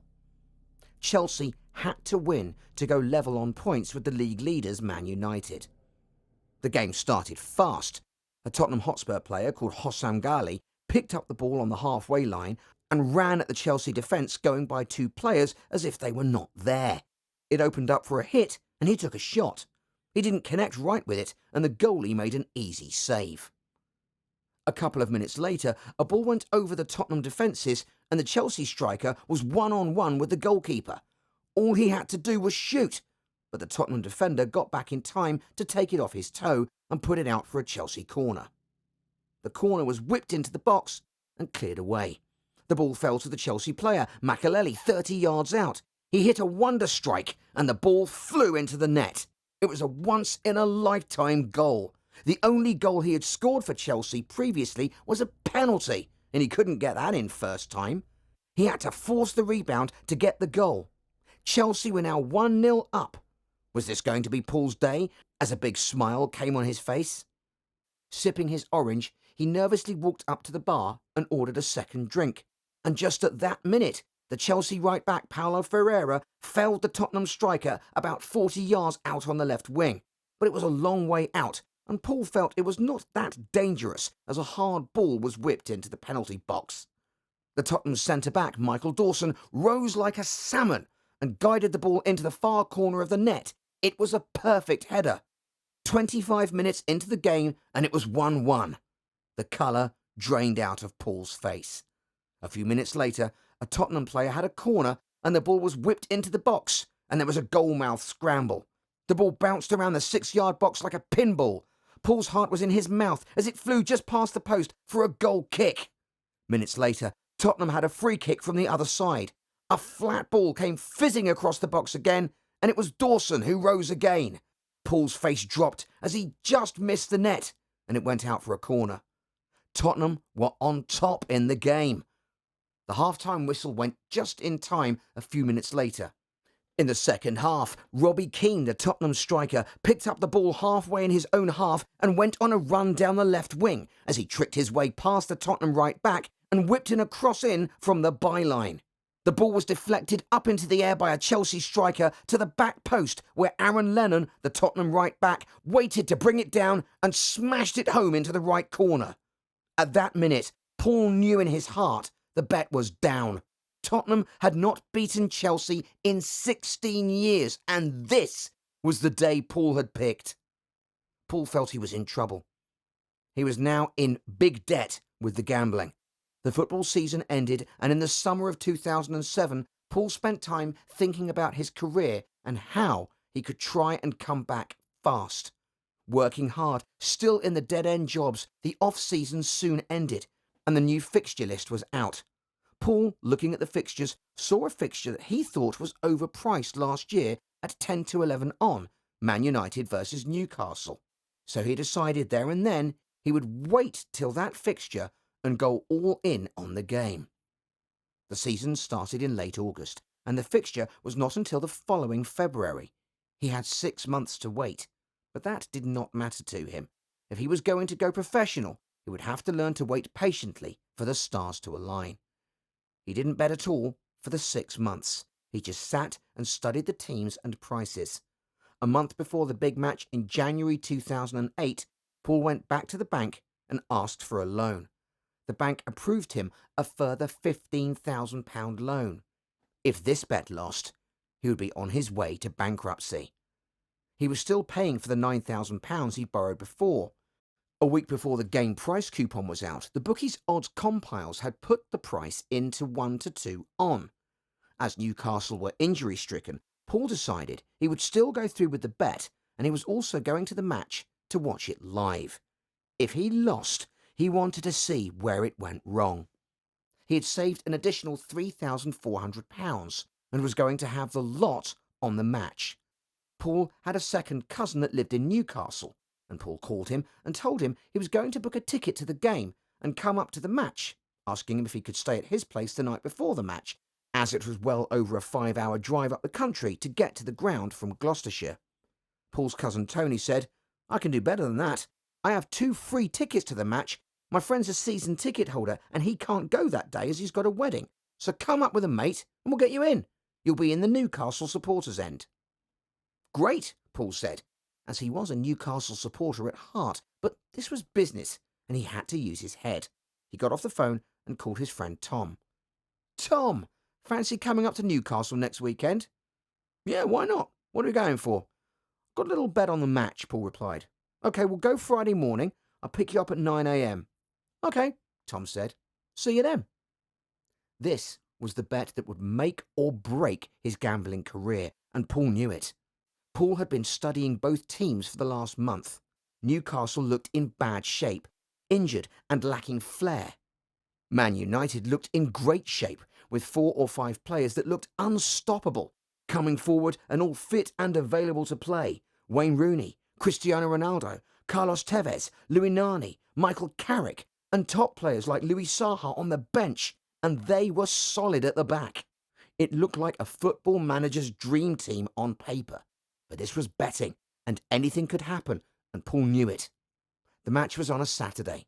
The Monday before the big match, Paul went into his local branch of the bank and ordered £18,000 to be picked up from there in 2 days' time, on the Wednesday. "All in cash?" said the cashier behind the counter. "Yes, please," said Paul. "New car for yourself?" said the cashier. "Something like that," he replied. "OK, the money will be in by 10 a.m. on Wednesday." "Thanks," Paul said as he walked out the bank and jumped back on his moped and riding back to work. Wednesday came, and Paul was up early that morning. He looked on the internet, trying to get any information on the team news before going to work. There was not much information coming out on any of the teams, so the bet was on. He took his car to work that morning, knowing he had to pick up the 18k in his lunch break. Lunchtime came, and he jumped in the car to go get the cash. Walking into the bank with a briefcase in his hand, wearing a long raincoat, he looked around cautiously to see if anyone was watching. He stood at the counter, handing over the money order slip, and the cashier counted the money into £1,000 stacks and putting a money band around each of them. "Would you like it in an envelope?" "Yes, please," said Paul. "Would you do me a favour?" he said. "Put £6,000 in 3 envelopes." "OK, no problems," and she stuffed the 3 envelopes full of cash. Paul said thanks and walked away from the counter to a side table. He put the briefcase on the table and looked around the bank to see if anyone was watching. He then undid his coat and stuffed 1 envelope inside the front of his trousers and 2 down the sides, figuring if he got robbed, they'd get an empty briefcase. He then walked back to the car and drove into Stroud to put the bet on, doing the same trick with the briefcase at the other end. He walked into the bookies and wrote out the betting slip. He took a deep breath and went up to the counter to put the bet on. "Ooh," the cashier said as she looked at the amount. "Did you mean to put 18 grand on this slip?" she said, as she knew Paul. "Oh yes," Paul said. "OK, I'll just have to ring head office to clear the bet." She came off the phone. "OK, you're on," she said, passing Paul the receipt. "Hey, this better be a winning one," Paul said, walking out. "Good luck," she shouted. "I've never taken a bet that big before." "Thanks," said Paul. There was no backing out for him now. He was all in. Driving back to work, thoughts were racing through his head. What if the weather turned and there was a storm? One slip could change the outcome, or a Man United player gets sent off for a bad tackle. It'll be over. But it was too late now. But deep down, Paul knew it was a bet as solid as you would ever get. Or was it? Thursday, he had a long day at work, starting at 8 a.m, working till 11 p.m. in his care job. He knew he just could not do this much longer. He was dying inside. It was the longest day he'd ever had. 11 p.m. came, Then he went home and packed some clothes into a big bag. He looked in his safe. He had £500 in cash in there. It was the last money he had in the world. Stuffing it into his wallet, then jumping in the shower, he settled down into bed. He couldn't sleep at all. He jumped in the car and drove up to Birdlip View Point, about 17 miles away, parking the car up and getting out and sitting on the bonnet. He looked over the cliff edge. He could see for miles around, overlooking Cheltenham and Gloucester. The bright lights looked so nice against the clear night sky, with the stars shining. He felt at peace. Looking down at his watch, he knew he had to get back and get some sleep, as he had a long drive up to Newcastle the next day. When he got back, he got into bed and fell straight to sleep. 8 a.m. came and the alarm went off. He got up, got ready, topped up the car with petrol and went to pick up Tom, who lived 5 miles down the road in Stroud. He tooted the horn outside Tom's home and Tom came walking out and jumped into the car. They had a clear run up to Newcastle. The traffic was not too bad, and Paul's cousin and auntie lived 13 miles north of Newcastle in a place called Ashington. They arrived at about 2:30 p.m, grabbing their bags and walking straight in to Paul's cousin and auntie's house, who were sat at the table. Kissing his auntie and hugging his cousin, they all sat down for a cup of tea and a chat. Anton said to Paul, "I bet you got a bet on the match." "Oh, yes," Paul said. Anton replied, "What you got on, £1,000?" "Bit more than that, to be honest," said Paul. "What's that, £2,000?" "No," Paul said. 18 grand. 18 grand? Very funny," he said. "You wouldn't even have that amount." "No, I borrowed it from the bank." "Have you gone mad? You put 18 grand on the match? On what? That Man United would win? Good God, what are you going to do if Newcastle wins or it's a draw?" "I'll be working very hard," Paul said. "Yes, you will be, to pay it back." "Well, I hope it comes in for your sake," Anton replied, passing Paul the tickets and saying good luck. "Right, let's get into town," said Paul. They wandered around the town killing time and then went back to Anton's for some tea. They stayed up late into the night, chatting around the kitchen table until 1 a.m, then going to bed, making some bedding up on the sitting room floor for themselves. They got up the next morning around 8 a.m. This was the day Paul had been waiting for. He could feel the electricity flowing through his body, the burning desire. He felt like this was his day to come back. He felt like he'd already won the bet, and the game hadn't even started yet. Anton was in the kitchen, cooking a full English breakfast and plating 3 plates up for them as Paul's auntie slept in. The 3 of them sat down at the table and started to eat their breakfast. Anton, looking across the table at Paul, said, "You must be feeling very nervous." "No," Paul said. "I feel quietly confident," holding his hand up out parallel and shaking it so he looked like he was trembling, and the 3 of them burst into laughter. "I've got to hand it to you, Paul," Anton said. "You're willing to take a chance. I couldn't do it." "I must be mad," said Paul, laughing.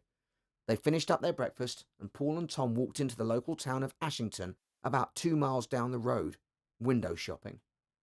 Walking into the sports merchandise shop, Paul saw a Newcastle United woolly hat, sometimes known as a beanie. It was a cold, crisp but dry day. Just the thing Paul needed to keep warm. It was going to be a long afternoon. "You want one, Tom?" Paul asked. "No, thanks," Tom said. "I've got one in my bag." As they went to pay for it, Paul had the last £500 in his pocket. They walked out the shop and he looked around for a betting shop. There was one at the top of the high street. "Come on, Tom. Just got to put a bet on." Paul asked the cashier to put the prices up on screen for the correct scores, meaning the game had to end in the correct score for the bet to win. Looking down the scores, he thought Man United would do well. He would lay out £400 on 4 different scores, as they were big prices. He bet £100 on Man United to win 3-0 at 10-1. The next 100 on 4-0 at 14-1. The next 100 on 3-1 at 9-1. And the last on 4-1 at 18-1. "You're mad," Tom said, looking over his shoulder at the amounts. "Sometimes, Tom, you just have to go all in," he replied. He put the bets on, and they walked back to Anton's. "Right," Paul said. "We'll drive down to the ground and have a drink before the game in one of the bars down there." "OK," Tom said. They got back to Anton's and got ready to go and drove down into Newcastle town centre, parked up and walked into the bar just over the road from the ground. It was full of Newcastle United fans, all having a drink before the match and singing merrily. Paul and Tom had a drink with some of them standing at the bar. Paul looked at his watch. It was 2 o'clock. 1 hour before kick-off. Let's make our way over to the ground, Paul said, finishing up the dredges of his drink and walking over to the ground. They found their 2 seats. The seats were located in the home supporters' end, directly behind the goal, about halfway up the stand. There could not be better seats in the ground for viewing the match. As the stand started to fill fast with what looked like around 50,000 Geordie fans, Paul and Tom quickly joined the queue for a cup of tea to warm them up, as it was cold. A roar went from the crowd as the team ran out onto the pitch, and Paul and Tom quickly made their way back to their seats. Man United kicked off the match. Newcastle started the match well, with James Milner winning the ball and attacking down the right wing. But the attack didn't amount to anything. 4 minutes into the match, Charles Nzogbia attacked down the left wing, crossing a ball across the penalty box. The Newcastle star striker, the only man Paul feared, was running to meet the cross. Paul's heart was in his mouth as Michael Owen shot 3 yards wide of the post. The Geordie fans were the 12th man on the field for Newcastle. It felt like Paul knew his moment would come. Man United just had to get through it without giving a goal away in the first 20 minutes or so. 11 minutes later, Damien Duff crossed a ball in for Newcastle, but it was cleared away well. 12 minutes in, Milner down the right wing crossed a hard high cross into the 6-yard box, but just out of reach of Alan Smith coming to meet it. The match was starting to settle down, and this is what Paul needed. 23 minutes in, the ball was played into the Man United penalty box. Michael Owen was in on goal. The defender, Les Ferdinand, made a last-second tackle. Owen went down. A roar went up for a penalty. Paul's eyes locked on the referee, who waved play on, as 50,000 Geordie fans screamed for a penalty. Less than 1 minute later, Cristiano Ronaldo went on a run down the left wing, beating the Newcastle right back and crossing a great ball to the back post, where Wayne Rooney was there to meet it and guided it into the goal 1-0 to Man United. Paul and Tom jumped up and punched the air and applauded the goal amongst the motionless Geordie fans, who were looking at them in disbelief. Paul and Tom quickly remembered where they were and sat down almost as fast as they jumped up. Turning to the fans sat next to him, Paul said, "You've got to admire a great goal like that, even when it's against you." The match was slowing down, which was good for Paul. 40 minutes in, Nani whipped a cross in for Man United. Carlos Tevez headed it just wide of the post 40 minutes in, and the Man United midfielder Michael Carrick went on a run, playing a great ball straight through the Newcastle defence for Cristiano Ronaldo. He took one touch and then struck it straight past the goalkeeper. It was 2-0 to Man United. It could not have been a better time to score the second goal, Paul said to Tom, smiling from ear to ear as the first half ended. As they walked down to get a cup of tea, Tom said, "Paul, you got this in the bag, and you're still on for the right score." Paul replied, "Hang on, Tom. I'm only halfway there. This is gambling. 1 goal for Newcastle, and it could all change." They got their tea, and the second half started. It started slowly, with Newcastle not featuring much at all. Man United looked to have it all under control, until the 51st minute, when Damien Duff was put in clean through on goal, with only the Man United keeper to beat. He hit a shot straight at the keeper, and it was cleared away safely. Paul was just starting to get a bit concerned, as Damien Duff was starting to make good runs with the ball for Newcastle, attacking fearlessly, until on 55 minutes, Michael Carrick played a ball straight through the Newcastle defence for Cristiano Ronaldo to run onto. He touched it around one side of the defender and ran around the other side of him. He was 1-on-1 with the goalkeeper. He took it past the right and smashed it into the net. Paul looked at Tom and smiled. "I got it now," he said. "It was never in doubt, mate." Tom said, "The drinks are on you tonight, and you're still on to get the right score bet, as we're only at the 60-minute marker." Andy Carroll, the Newcastle striker, came on. 76 minutes into the game, it was very flat. 78 minutes in, Andy Carroll won a corner for Newcastle. The ball was whipped into the box, and Carroll was there to head it down to Abdoulaye Faye, the other Newcastle striker off the bench, who smashed it into the net from 3 yards out. The score was now 3-1. Just a minute later, Man United won a corner. The ball was whipped into the box and deflected to the edge of the penalty box, where Wayne Rooney struck a curling shot into the goal, making the score 4-1. The game started to fizzle out, just what Paul needed. The match got to the 90th minute, and the fourth official put the injury time board up, which showed there was to be a further 3 minutes of injury time to be played.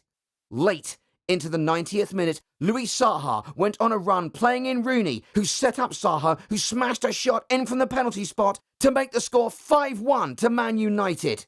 Even though the score bet at 18-1 was down, Paul was still up and applauding the goal. The final whistle went, and it was over. Paul had made a net profit of £8,600 on the bets. The next afternoon, whilst driving back down the motorway with his friend Tom, after a wild night out on the town, Paul made a crucial decision. He was not going to pay the bank back their money. He was going to pay that back out of his wages from work. He decided he was going to take the whole $8,600, put it in his portfolio, and try to become a professional gambler.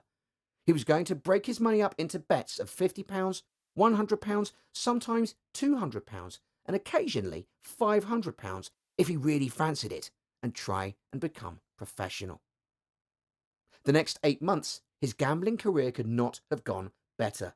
He managed to gamble that $8,600 up to £25,000 over the next 8 months, whilst having a couple of holidays and enjoying some of the money. There was still £25,000 left in his pot until mid-November, when he suffered a bad run. He managed to lose £5,000. He didn't change his stakes, but he couldn't hit a barn door with a barge pole. His luck was terrible. He decided he needed to recoup those losses. He thought in his head he'd done so well to get to the £25,000. Losing £5,000 and getting knocked down to £20,000 psychologically affected him. So he decided to try and recoup his losses and get his nose back in front. He sat and scrolled through the papers for a couple of days and didn't bet on anything. Then he found a match. It was Burnley at home to Arsenal in the Capital One Cup match. Arsenal should steamroll Burnley, he thought to himself. Burnley had no reason to win the match. Paul saw Arsenal as much stronger opposition, and he thought he would choose that game on which to place the whole £20,000 on Arsenal to beat Burnley. It was a cold, wet night.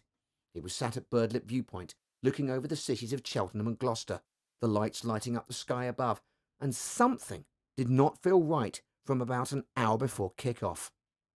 He followed the match from the radio in his car. Arsenal came on strong at the beginning of the game, having over 10 clear-cut chances to score, but the goalkeeper of Burnley was having a world-class day, as cries of beast came over the radio of the home supporters, screaming as they couldn't get the ball past the keeper time and time again. Burnley had far less chances in the game, but took their chances when they did come. As soon as Burnley got the first goal, Paul knew in his heart Arsenal would not overcome and get 2. They'd be lucky to get even 1. It was one of those days when the underdogs had the last laugh, and the end result, Burnley 2, Arsenal 0. Paul sat in his car at the Viewpoint. He didn't know how he was going to come back from this. He was broken, emotionally, financially, everything. Everything he'd worked for over the last year had been lost. He stayed in bed for the next 2 days. He couldn't even get up. He was so disappointed in himself. Not so much in Arsenal, otherwise known as the Gunners, for losing the match, but in himself for taking that risk. He must have been stupid. He didn't gamble for the next few months. He decided he wanted to come back, but he was going to have to come back small and needed an opportunity. He kept an interest in what was going on, but worked hard at his job in the nursing home and always got the Racing Post and kept an eye on what was going on in the gambling industry. The following March of 2009, just over 3 months later, Paul saw his chance. A horse he'd backed the year before had done him proud. A good horse on the Cheltenham home course in the RSA Chase called Weapons Amnesty. It had won the race easy the year before. He couldn't believe his eyes when he saw the price. It drifted out 10-1. Paul decided he was going to go further into debt, take a chance on this, and get out of trouble. He put a £1,000 each way on Weapons Amnesty. He had one chance at the Cheltenham Festival, and one chance only. If this lost, he didn't know what he was going to do. It was now or never. It did him proud again. It romped home and won with plenty of room to spare. Jumping around the sitting room with raw emotion, Paul was back in the game. A 10-1 winner plus the place money, he walked away that day with £14,000 profit. He was over the moon. After that win, he decided he'd taken too many big risks and he didn't want to be in debt anymore. Paul pulled the money out, cleared all his debts, and took a breather. He kept half an eye on the gambling industry for a month, but didn't do anything. One day, Paul stumbled across a website. He discovered a betting exchange. He'd never heard of it before. He just stumbled across it by mistake when surfing the internet. What he discovered was that some very intelligent men in London, who work very closely with the stock market, had noticed that a lot of their customers who trade with them in everything on the stock market were paying a lot of capital gains tax, 40% on a lot of the profits they were making.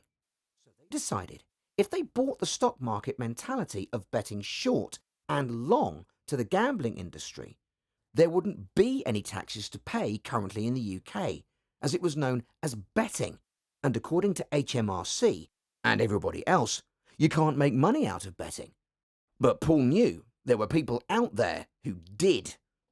As we all know, there are quite a few professionals throughout the world. How this works is a bookmaker at the course will put up his board. For example, let's imagine we've got an 8-horse race, a local track at Cheltenham. We've got a good trainer. Paul Nicholls and Ruby Walsh is riding the horse. The horse is a good horse. It won its last race out at a canter, and the horses have been having a lot of trouble in training, or they haven't got any good form at the moment, so that horse might go off even money.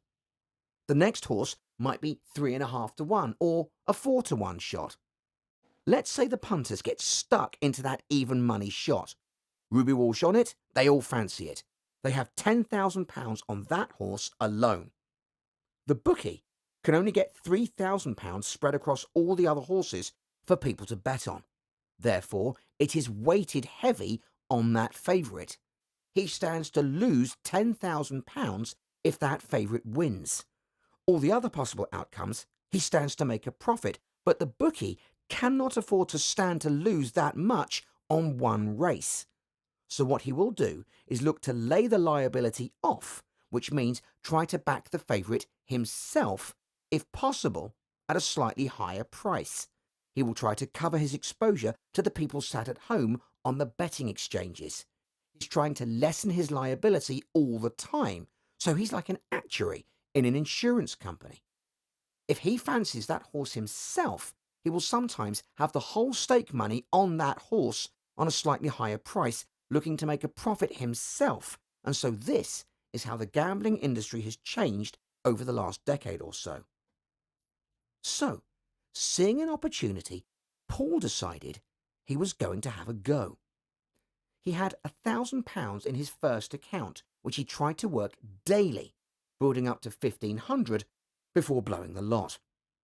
The second time, he tried with £2,000 to see if a bigger portfolio would help, and it did. He built it up to a couple of grand on top, and he still managed to lose the lot. The next time, Paul had a go with £3,000. He decided he was going to try and go pro, and he sat down and worked like a stockbroker. He worked really hard. He traded the markets for 18 hours a day, 7 days a week for 3 months. When British sport had finished, the American and the Japanese markets were just opening. Paul was working very hard, sometimes not even knowing what countries he was trading in, just looking at the stats write-ups and watching video footage live on a small TV in the corner of the room.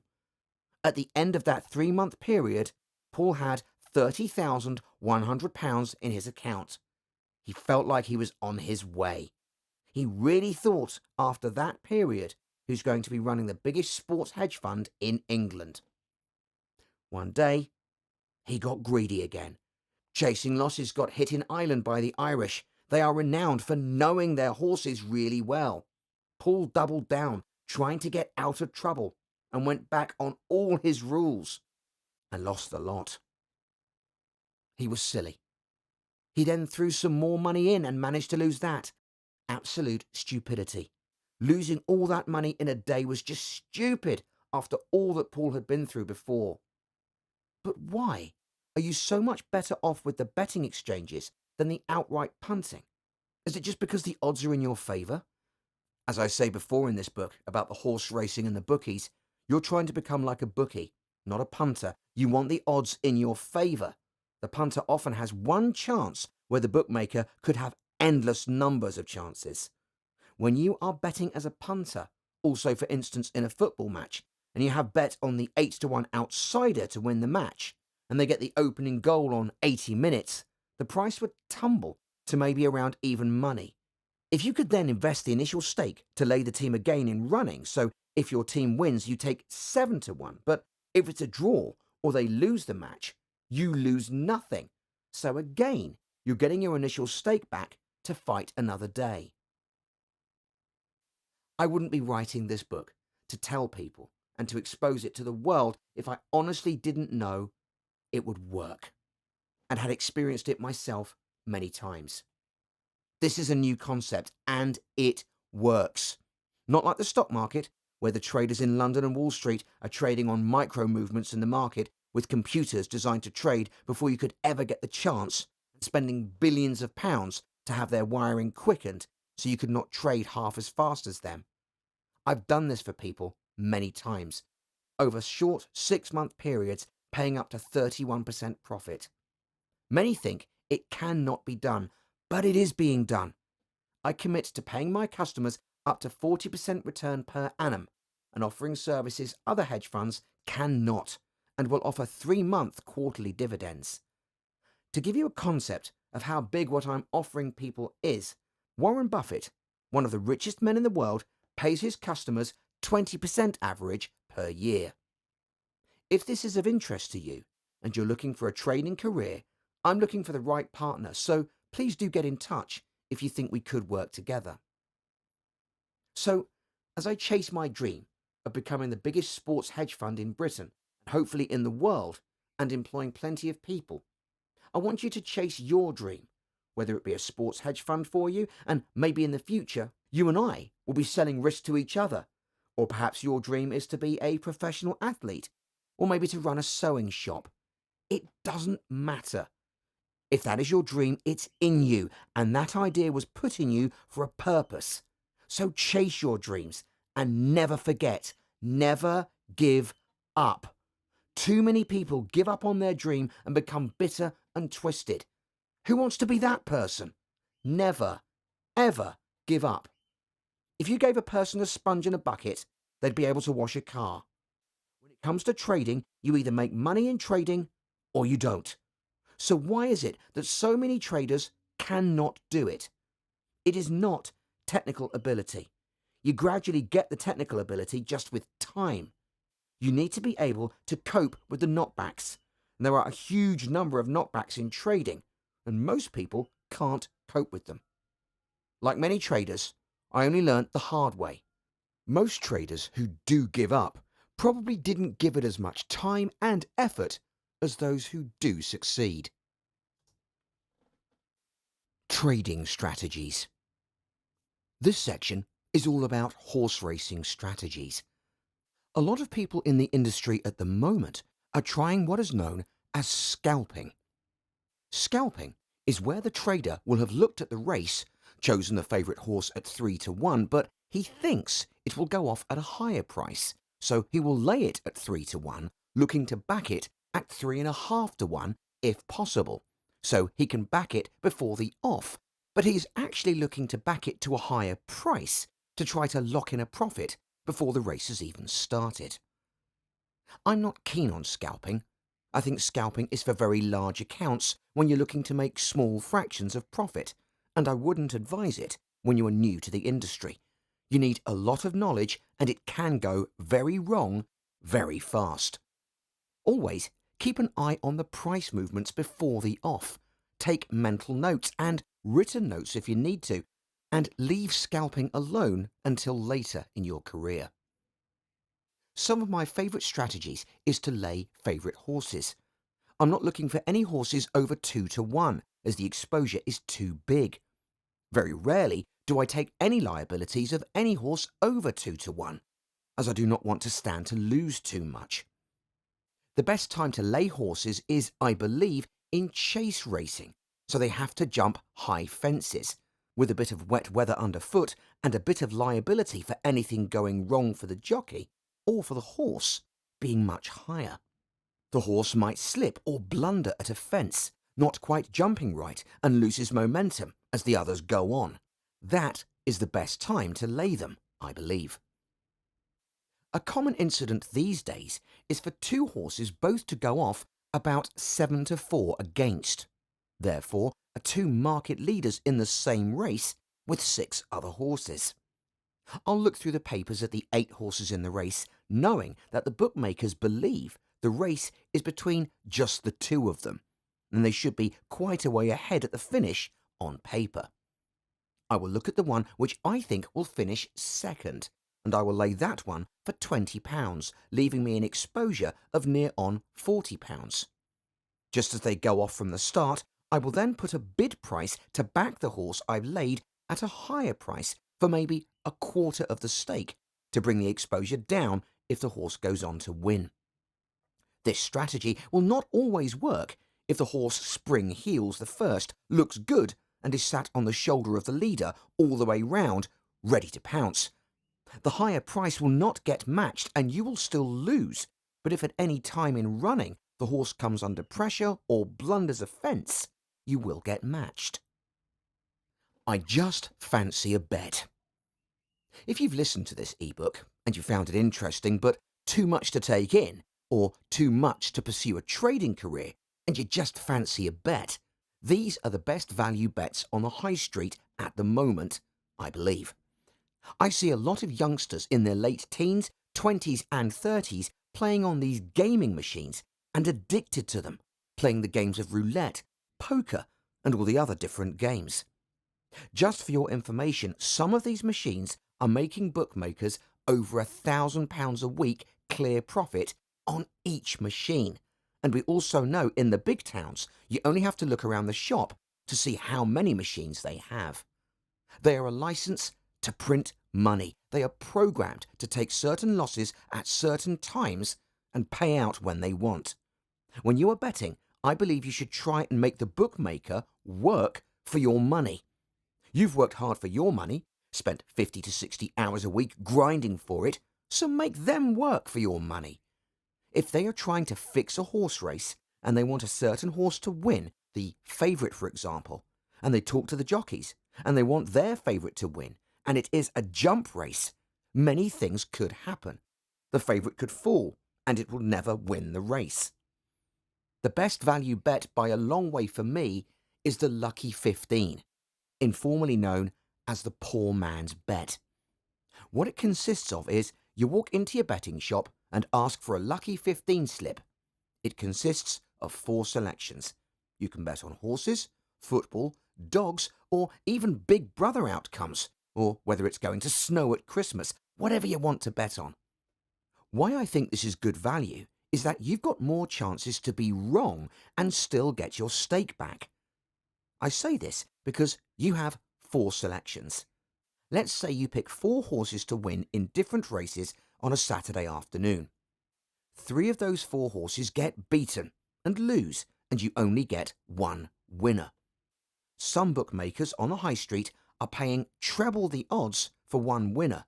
That's treble the odds for 1 winner as a bonus. This means you can back a 7-1 shot horse and still get your stake money back. You've done okay. You've lived to bet another day. If you get 2 winners, you've made a healthy profit. If you get 3 winners, you can walk away with a few thousand on the day.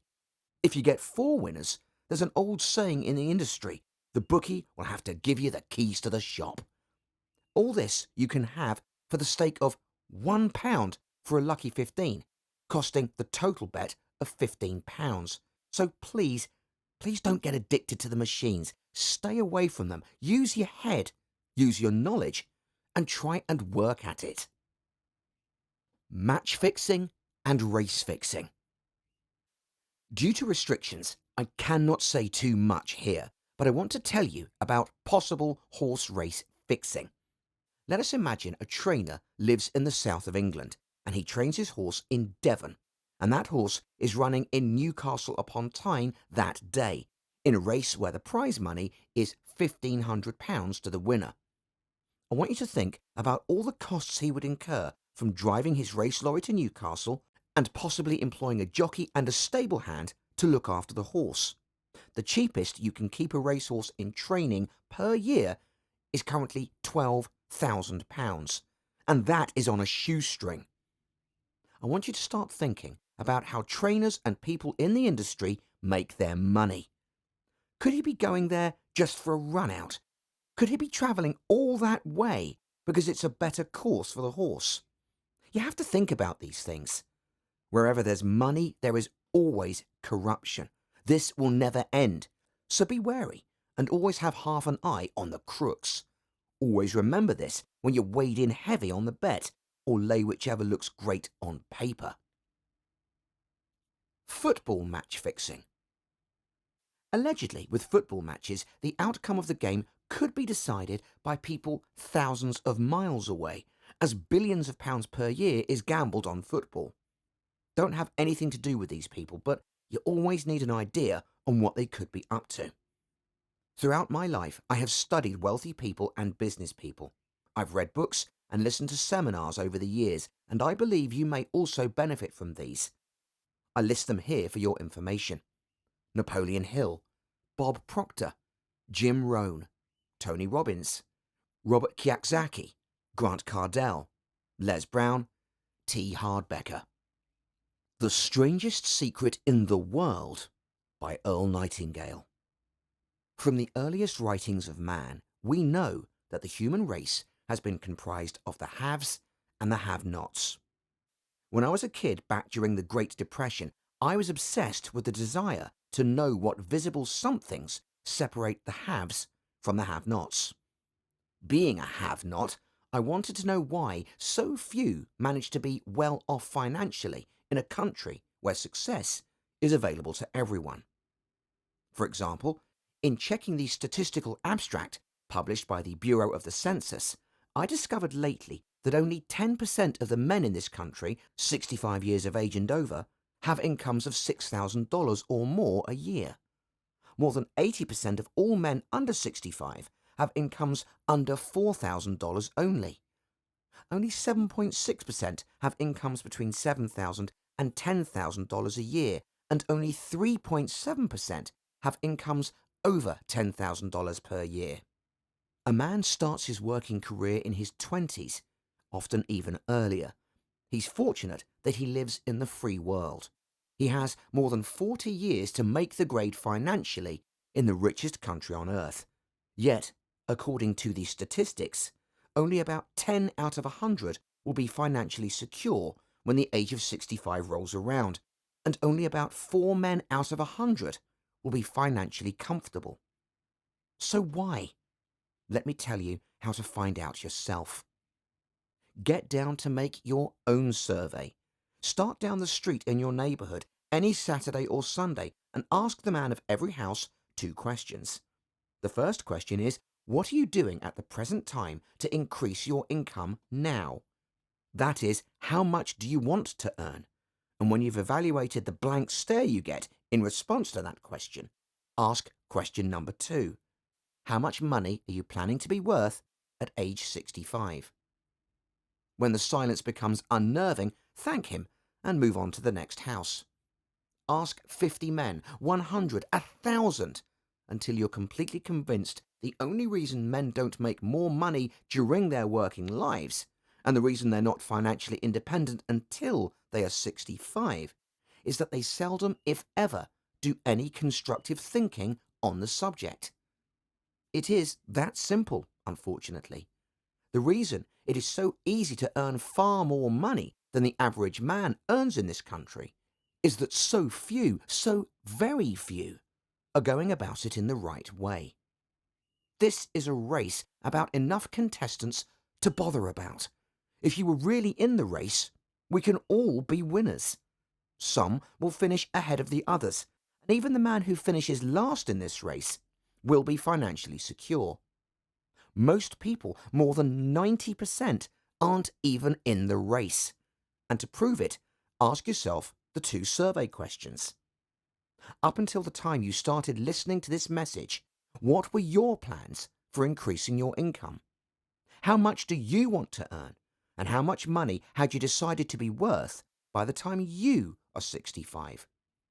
You see, people who earn large incomes aren't lucky, and they're not crooks, as those without money are so fond of pretending, nor are they endowed in any more brains and talents necessarily than their friends and neighbours, nor are they privy to occult secrets, and only a very few were lucky enough to have rich fathers or grandfathers.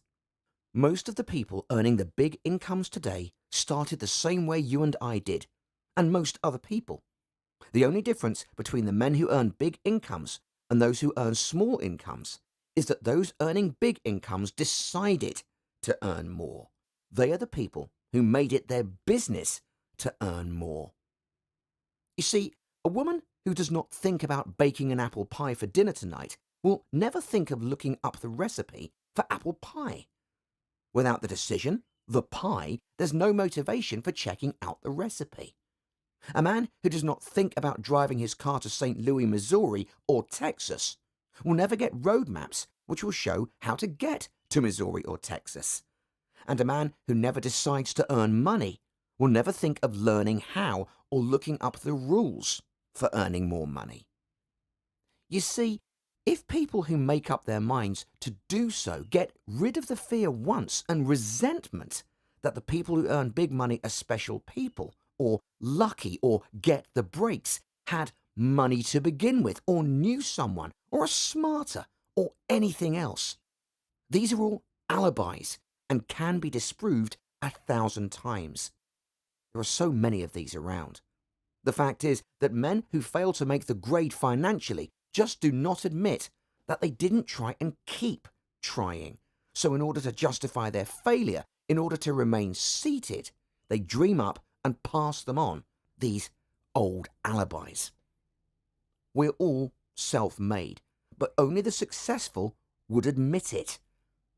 I once had the occasion to visit South Carolina.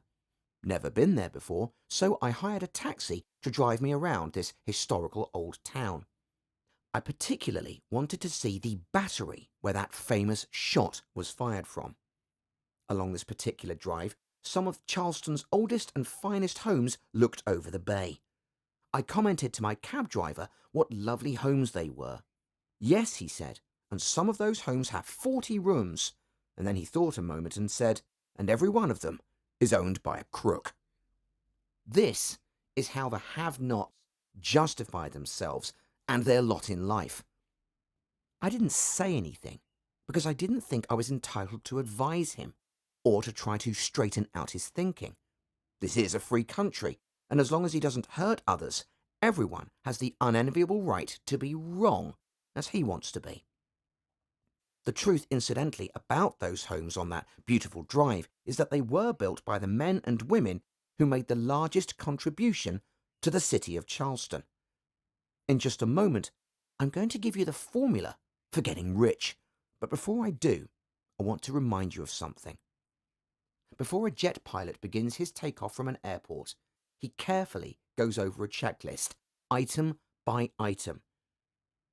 He does this not only because it is required by law, but because he cannot afford to trust so important a job to his memory alone.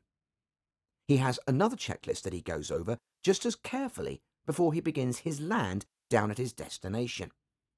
He does this without fail every time he takes off and every time he lands. Well, I think living successfully is as important as flying an aeroplane, And because of this, I think each of us needs to have a checklist too. We need a checklist to go over item by item before we take off in the morning and before we drop off to sleep at night. So I want to recommend that you affix the checklist to your bathroom mirror and stare at it as you brush your teeth in the morning and stare at it again as you prepare for bed at night. Go over each item, and as you do, think about what each item represents. And here is number 1. It is the formula for getting rich. It also explains why you are in your present position, whether you're earning $6,000 a year, $16,000, $60,000, or $600,000. It applies to every adult, whether he's employed or unemployed. It applies to the richest man and to the poorest and every person in between. And here it is. Our rewards in life will always be in exact proportion to our contribution, our service, and that is what the formula means as the first item on your checklist. Memorize it. Our rewards in life will always be in exact proportion to our contribution, our service. Listen to it. Think about it until you know it emotionally as well as intellectually. It might give you some slight feeling of superiority to realize there is probably not another man within a mile of where you live who knows it. You can add it as a question on your survey if you want proof of that. Another idea applies to a man's job. It is the same thing, really. The same thing applies, which can be expressed differently. The money you are paid by the company that you work for will always be in direct ratio with the need for what you do, how you're going to do it, and the degree of difficulty involved in replacing you. Maybe you'll want to write the formula down in both of its forms and think about it as much as a part of you as your name. The reason that it is not spelt out on your checklist is because you might not want everyone to know what you're up to.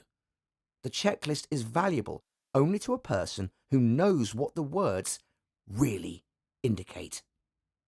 Please do look up Earl Nightingale on the internet. He can give you so much more.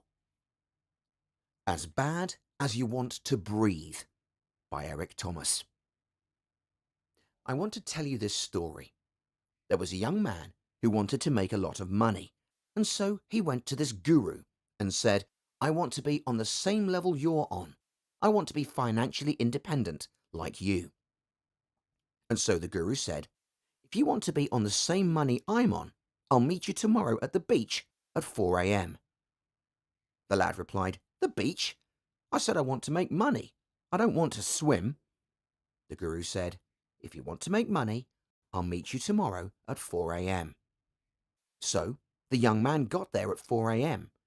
He's got on his nice suit. He should have worn shorts. The old man grabbed his hand and said, how bad do you want to be successful? He answered, real bad. He said, walk out into the water with me. So he walked out into the water, and he goes in waist deep. The guru asked him, I thought you wanted to be successful. And he said, I do. The young man thought to himself, this man's crazy. I want to make money, and he's got me out here swimming. So the guru asked him to walk out a bit further, until it was up around shoulder level. He got out a bit further, until it was up to his mouth, and the young man decided he would go back in, and just at that, the guru grabbed his head and held him deep under the water. He was kicking and fighting. Just before he was about to pass out, the guru raised him up and said, I've got a question for you. When you were underwater, what did you want to do? He said, I wanted to breathe. The guru told the man, when you want to succeed as bad as you want to breathe, then you will be successful. The following are interesting seminars, and links to all of them are available in the description. You Were Born Rich. Change Your Life in 19 Minutes with Earl Nightingale, the strangest secret in the world. Learn these skills or live a mediocre life. Full seminar from 1981, Jim Rohn. This is my favorite book. Conspiracy of the Rich, Audiobook Part 1. Good luck.